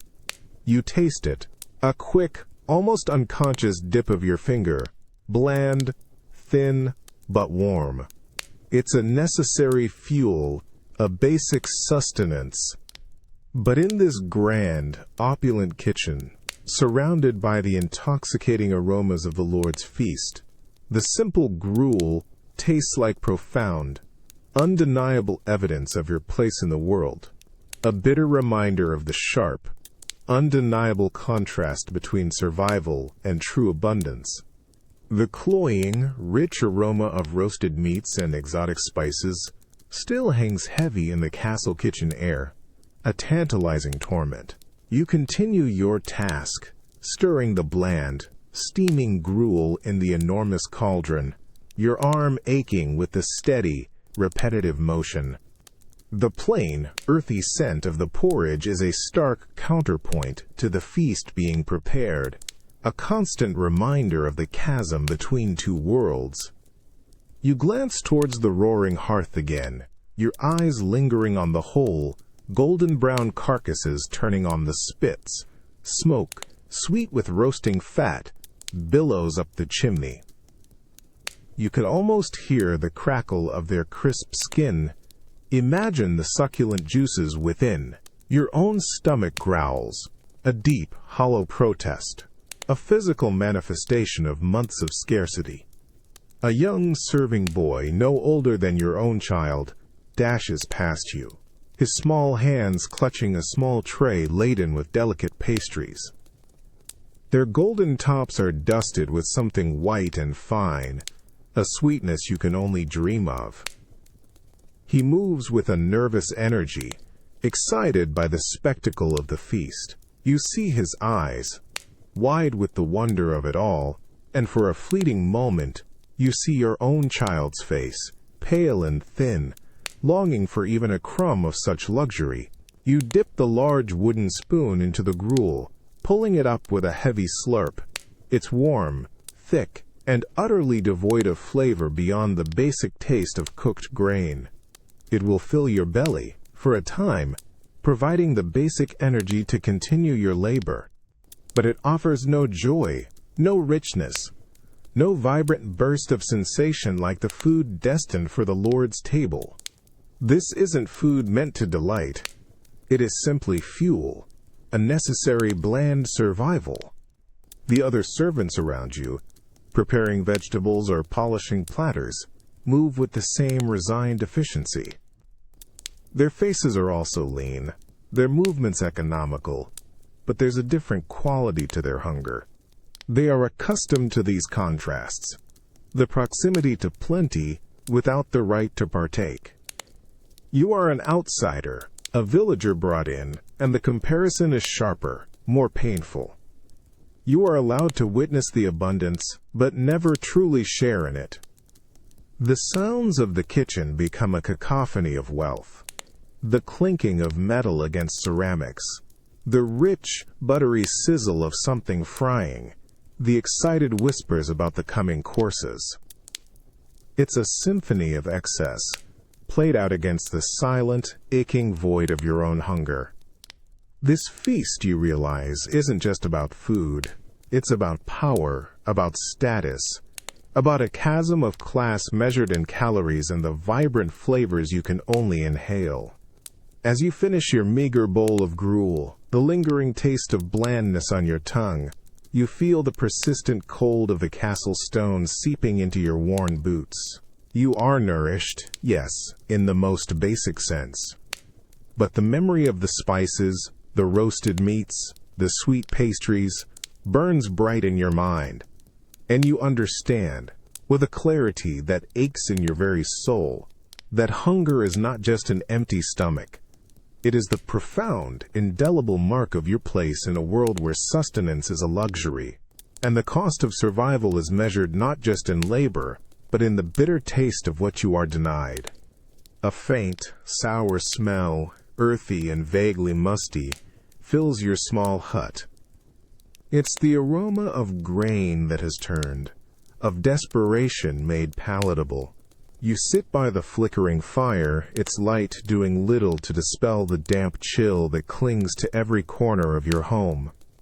Your wife, her face drawn, is carefully grinding the last of your rye grain with a small hand mill. It's grown a low, insistent counterpoint to the quiet of the night. You watch as the kernels fall into the mill's maw, no longer dry and golden, but faintly green-tinged, some even bearing tiny, fragile sprouts. The flour that emerges is not the pale, pure white you know, but a darker, coarser meal, flecked with green and a subtle, unsettling discoloration. The smell, as it's processed, grows stronger, a bitter, almost acrid edge to the usual earthiness of grain. Your stomach clenches, a familiar twisting sensation that has become a constant companion these past weeks. This isn't just hunger. It's a deep, primal discomfort, a subtle warning from within. You know what this means. The grain, stored too long in damp conditions, has begun to sprout, a desperate attempt at life that now renders it less wholesome, more perilous. But it's all you have left. You take the coarse meal, mixing it with the precious rationed water. The dough feels heavy, strangely sticky, resisting the familiar elasticity of good bread. You press it onto a hot stone near the fire, watching it darken, not with the golden hue of proper baking, but a somber, grayish brown. The smell now combines the musty earthiness with a faint, almost raw bitterness, promising a difficult meal. When it's ready, you break off a piece, feeling its dense, unyielding texture. You bring it to your mouth, inhaling the complex, unsettling aroma. You take a bite. The taste is immediately bitter, sharp and metallic on your tongue, completely lacking the natural sweetness of healthy grain. It's almost acrid, leaving a dry, unpleasant aftertaste that prickles at the back of your throat. You chew slowly, forcing yourself to swallow, feeling the coarse texture scrape down your throat. The food settles in your stomach with a heavy, leaden feeling. A subtle, insidious twisting begins in your gut. A low, persistent discomfort that soon sharpens into a dull ache. You glance at your wife, her face reflecting the same grim resolve as she eats. Your children, too, chew slowly, their expressions grimacing slightly, but they eat. There is no choice. This bitter, sprouted rye is all that stands between your family and the unforgiving, absolute emptiness of true starvation. It's not just a meal. It's a desperate gamble, a profound testament to the ultimate cost of survival, where even the promise of sickness is outweighed by the immediate, overwhelming need for sustenance. The bitter, metallic taste of the sprouted rye bread lingers on your tongue, a sharp, unwelcome reminder of your meager meal. You feel the heavy lump in your stomach, not a satisfying fullness, but a dense, leaden weight that presses against your insides. The low, persistent twisting in your gut has intensified, tightening into a deep, uncomfortable ache that seems to curl around your very core. You glance at your wife, her face pale, her lips pressed into a thin line of discomfort. Your children, usually so eager for any scrap of food, are unusually quiet, their small hands clutching their bellies. You hear the faint, sickening sound of a low groan from your youngest, a desperate whimper that pierces the quiet of the hut and sharpens your anxiety to a painful point. This isn't sustenance. It's a slow, insidious poison, a cruel betrayal by the very food meant to save you. The air in the hut, usually filled with the comforting scent of wood smoke, now carries a faint, sour tang, almost like stale beer, emanating from the tainted bread. Every breath seems to bring that unpleasant aroma, a constant reminder of the difficult choice you were forced to make. You close your eyes, trying to block out the sensations, but the twisting in your gut, the bitter aftertaste, are relentless. You stumble up, feeling a wave of dizziness, a disorienting lightness in your head. The room seems to sway slightly, the shadows from the flickering fire dancing with an unsettling rhythm. Your movements are slow, deliberate, each step a conscious effort against the growing weakness in your limbs. You instinctively reach for the rough wall, steadying yourself against its cold, damp surface. The biting cold of the winter night, usually your primary enemy, now feels almost secondary to the internal battle raging within you. This is a new kind of hunger, a profound sickness that threatens from within, attacking the very source of your life. The bread, once a symbol of hope and survival, has become the enemy, transforming from life-giver to life-taker, a treacherous bridge over the chasm of starvation. You feel a profound, aching helplessness. There is no remedy for this, no herb strong enough, no warmth that can alleviate the internal turmoil. All you can do is endure, to hold your child, to silently battle the sickness that has become a cruel, unexpected twist in the long, arduous journey of winter. You understand, with a clarity that sickens your stomach, that survival is not just about avoiding immediate death. It is about the bitter, impossible choices, the profound costs, and the devastating truth that sometimes the very thing meant to save you can also be the thing that slowly, insidiously attempts to break you. A dull, metallic tang, almost like blood, pricks at your nose as you step into the blacksmith's forge. It mingles with the sharp, acrid scent of burning coal, and the unmistakable smell of hot iron, a potent, visceral aroma that feels ancient and vital.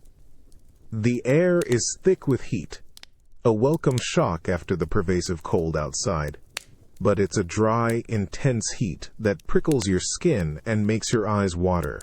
The rhythmic clang of hammer on anvil echoes through the smoky space, a powerful, resonant sound that vibrates through your chest.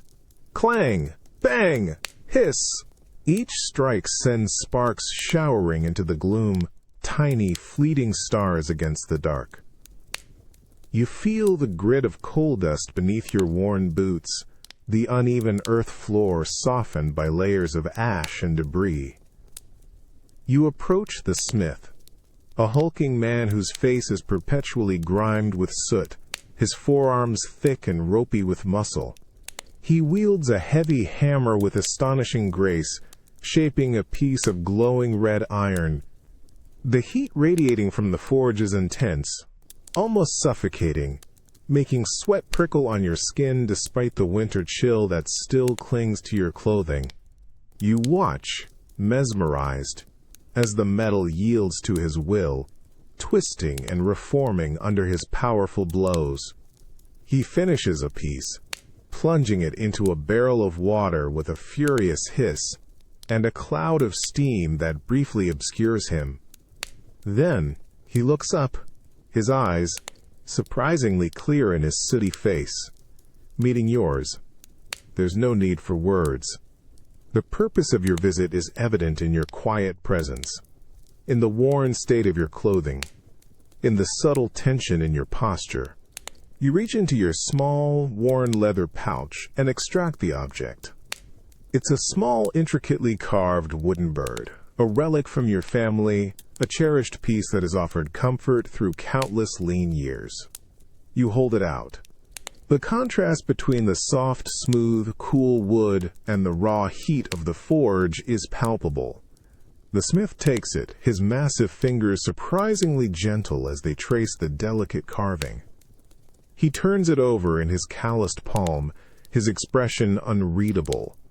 He glances from the bird to you, then back to the forge, where a new piece of iron glows. You feel a profound, aching vulnerability, an unspoken plea hanging heavy in the air. This isn't just a transaction. It's an offering, a small piece of your soul for the promise of warmth, of sustenance. He nods, a slow, deliberate movement. Then, from a small leather pouch at his belt, he extracts a single tarnished copper coin. He presses it into your palm. The metal is cold and hard, a stark, unyielding weight against your calloused skin. It's a meager sum, barely enough for a few handfuls of grain. But in this moment it feels impossibly heavy, both a lifeline and a profound severance from your past. You close your fingers around it, feeling the rough texture, the cold finality of the exchange. This coin, small and insignificant, represents a piece of your heritage, traded for the brutal necessities of another day's survival. And, you understand, with a clarity that burns hotter than the forge, the true crushing weight of making impossible choices. The single copper coin in your palm feels impossibly heavy, its cold, hard metal a stark contrast to the rough wool of your tunic. The scent of hot iron and burning coal still clings to your clothes as you step back into the biting cold of the winter street. The air is sharp and unforgiving, but the internal chill of your decision, the weight of what you've lost, feels far colder. You turn towards the merchant's stall, a small, rickety structure piled with a meager selection of goods. The aroma of dried herbs and aging leather permeates the air around it, a familiar earthy smell. The merchant, a wiry man with sharp eyes, sits huddled against the cold, his breath pluming in the frigid air. His gaze, quick and assessing, lands on the coin in your hand. You approach, holding out the single copper. Your hand trembles almost imperceptibly, a small betrayal of the profound anxiety churning within you. Your mind races, calculating, weighing. What is most essential? What can be bought with this single precious piece of your past? You point to a small, tallow candle, its wick thin and pale. Then your finger moves to a small, dark loaf of bread, smaller and coarser than the baker's, but still bread. You see the merchant's eyes narrow slightly, performing his own swift calculation. He nods, a small, economical movement that seals the silent bargain. He takes your coin, his calloused fingers brushing yours again, the transfer feeling significant, final. He places the candle in your hand. Its cold, greasy texture is instantly familiar.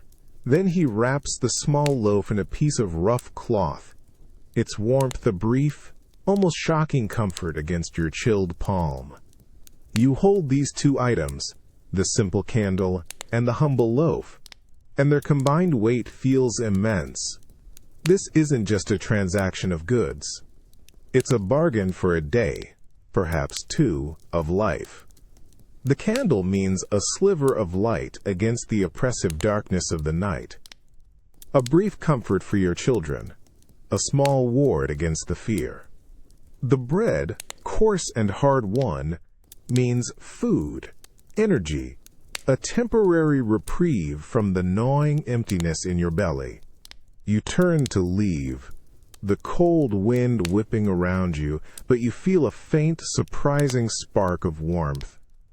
It's not from the bread, not from the candle, but from the raw, undeniable fact of having made a choice, of having secured these small, precious fragments of survival. The bitter taste of sacrifice lingers, but it is now tempered by the quiet triumph of having endured, of having continued the fight. As you walk back towards your hut, the small candle and the loaf held close, you understand that survival in this medieval winter isn't about grand victories. It's about these desperate, everyday bargains, these small, painful exchanges that trade a piece of your past for a flickering light, a meager meal, another day of life. And in that relentless act of choosing, of simply holding on, lies a profound, unyielding testament to the human spirit. A strange, soft warmth brushes your cheek, pulling you slowly from the deepest sleep you've known in weeks. It's not the biting cold of winter, nor the damp chill of your hut. This warmth feels alien, gentle, a whisper against your skin. You stir, slowly opening your eyes, and a soft, diffused light fills the room, banishing the usual pre-dawn gloom. The air in the hut is different too. The heavy, pervasive cold has receded, replaced by a lighter, fresher chill, still present but no longer dominating. You push yourself up from the straw pallet, feeling a dull ache in your muscles, but also a new, subtle sense of lightness. The usual struggle to brace against the cold simply isn't there. You walk towards the small, narrow window slit, your bare feet meeting the packed earth floor. It's cool, but not icy, not damp. You peer out, and what you see takes your breath away. A profound, almost overwhelming sight that brings a lump to your throat. The world outside is transformed. The relentless white blanket of snow is broken, patched with dark, wet earth. The trees, once skeletal and stark, are now softened, their branches no longer burdened with heavy snow. And, directly outside your hut, where the path usually lay frozen and treacherous, a small shimmering puddle reflects the pale, uncertain light. It's a puddle of melted snow. The sight is simple, mundane, yet it feels like a miracle. The water is still, reflecting the soft gray-blue sky, and as you gaze into it, you see the faintest ripple, stirred by an unseen breath of wind. The air that drifts in through the open window, no longer sharp and biting, carries the distinct scent of wet earth, clean and fresh, mingled with the faint, sweet promise of new growth. You reach out a hesitant hand, pushing open the wooden shutter. The warmth on your skin is undeniable now, a gentle caress from the pale, distant sun, a sensation you had almost forgotten. It's not strong, not yet, but it's there, a quiet, insistent presence. You feel the almost imperceptible warmth against your fingertips, a sensation so rare, so precious, that it feels like a blessing. A bird chirps, a small, tentative sound from the branches of a nearby oak, its song thin but clear, a voice long silenced by the bitter cold. Other sounds begin to filter in, the faint, distant lowing of an animal, the creak of a cart, the muted voices of villagers stirring with a new, subtle energy. This isn't the raucous joy of summer, but a quiet, profound awakening. The puddle, so simple in its existence, is a potent symbol.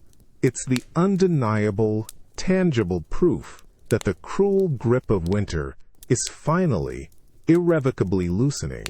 And as you feel the unfamiliar warmth on your skin, you realize that hope, too, can sometimes be found shimmering in a simple puddle. The soft, unfamiliar warmth from the pale sky still graces your skin, a delicate touch that seems to draw out the deep-seated cold from your very bones. You step outside your hut, the earthen path beneath your worn boots no longer frozen solid, but soft and yielding. The crisp crunch of ice is gone, replaced by the satisfying squelch of melting snow and mud with every step. The air, though still cool, carries the undeniable scent of damp earth, alive and burgeoning, a profound counterpoint to the sterile chill of winter. Your eyes, accustomed to scanning for threats or for the dull, muted colors of a dormant world, now search with a different intensity. You are looking for green, not the vibrant, abundant green of summer, but the first, tentative whispers of life pushing through the thawing soil. You walk slowly, carefully, your gaze fixed intently on the ground where patches of dirty snow have finally receded, revealing the dark, rich earth beneath. You stoop down near a cluster of rough, dead grass from last year, your gloved fingers gently brushing aside the wet, matted debris. The soil beneath is cold and rich, clinging slightly to your fingertips. You probe softly, almost reverently, your senses heightened by the long, arduous wait. And then you see it. A single, impossibly vibrant blade of green, no wider than a thread, has pushed its way through the dark earth. It stands defiant, a solitary spear of life against the lingering brown and gray of winter's retreat. You feel a sudden, sharp intake of breath, a profound, visceral response to this tiny miracle. It's so small, so fragile, yet so undeniably potent. You carefully reach out, your finger tracing the cool, smooth surface of the blade. It feels tender, delicate, yet resilient against your touch, vibrant with an inner life that feels almost electric after months of dormancy. You notice the tiny, wet bead of dew clinging to its tip, reflecting the pale sky like a miniature jewel. This isn't just a plant. It's a profound declaration, a silent shout of perseverance. Other villagers move about, similarly drawn to the thawing ground, their eyes also searching. You catch the eye of an old man, his face etched with countless winters, and he offers a slow, knowing smile, a shared acknowledgement of this small, shared victory. This single blade of grass, so humble, so easily overlooked, holds the collective hope of an entire village. As you stand there, feeling the soft earth under your feet and the delicate texture of that tiny green blade, you realize that the promise of spring isn't delivered in a sudden burst of warmth or a chorus of birdsong. It's etched, painstakingly, irrevocably, in these small, quiet miracles. This fragile, emerald thread is more than just a sign of the turning season. It is a tangible testament to unwavering resilience, a profound, living symbol that even after the longest, darkest winter, life, determined and unyielding, always finds a way to break through and begin again.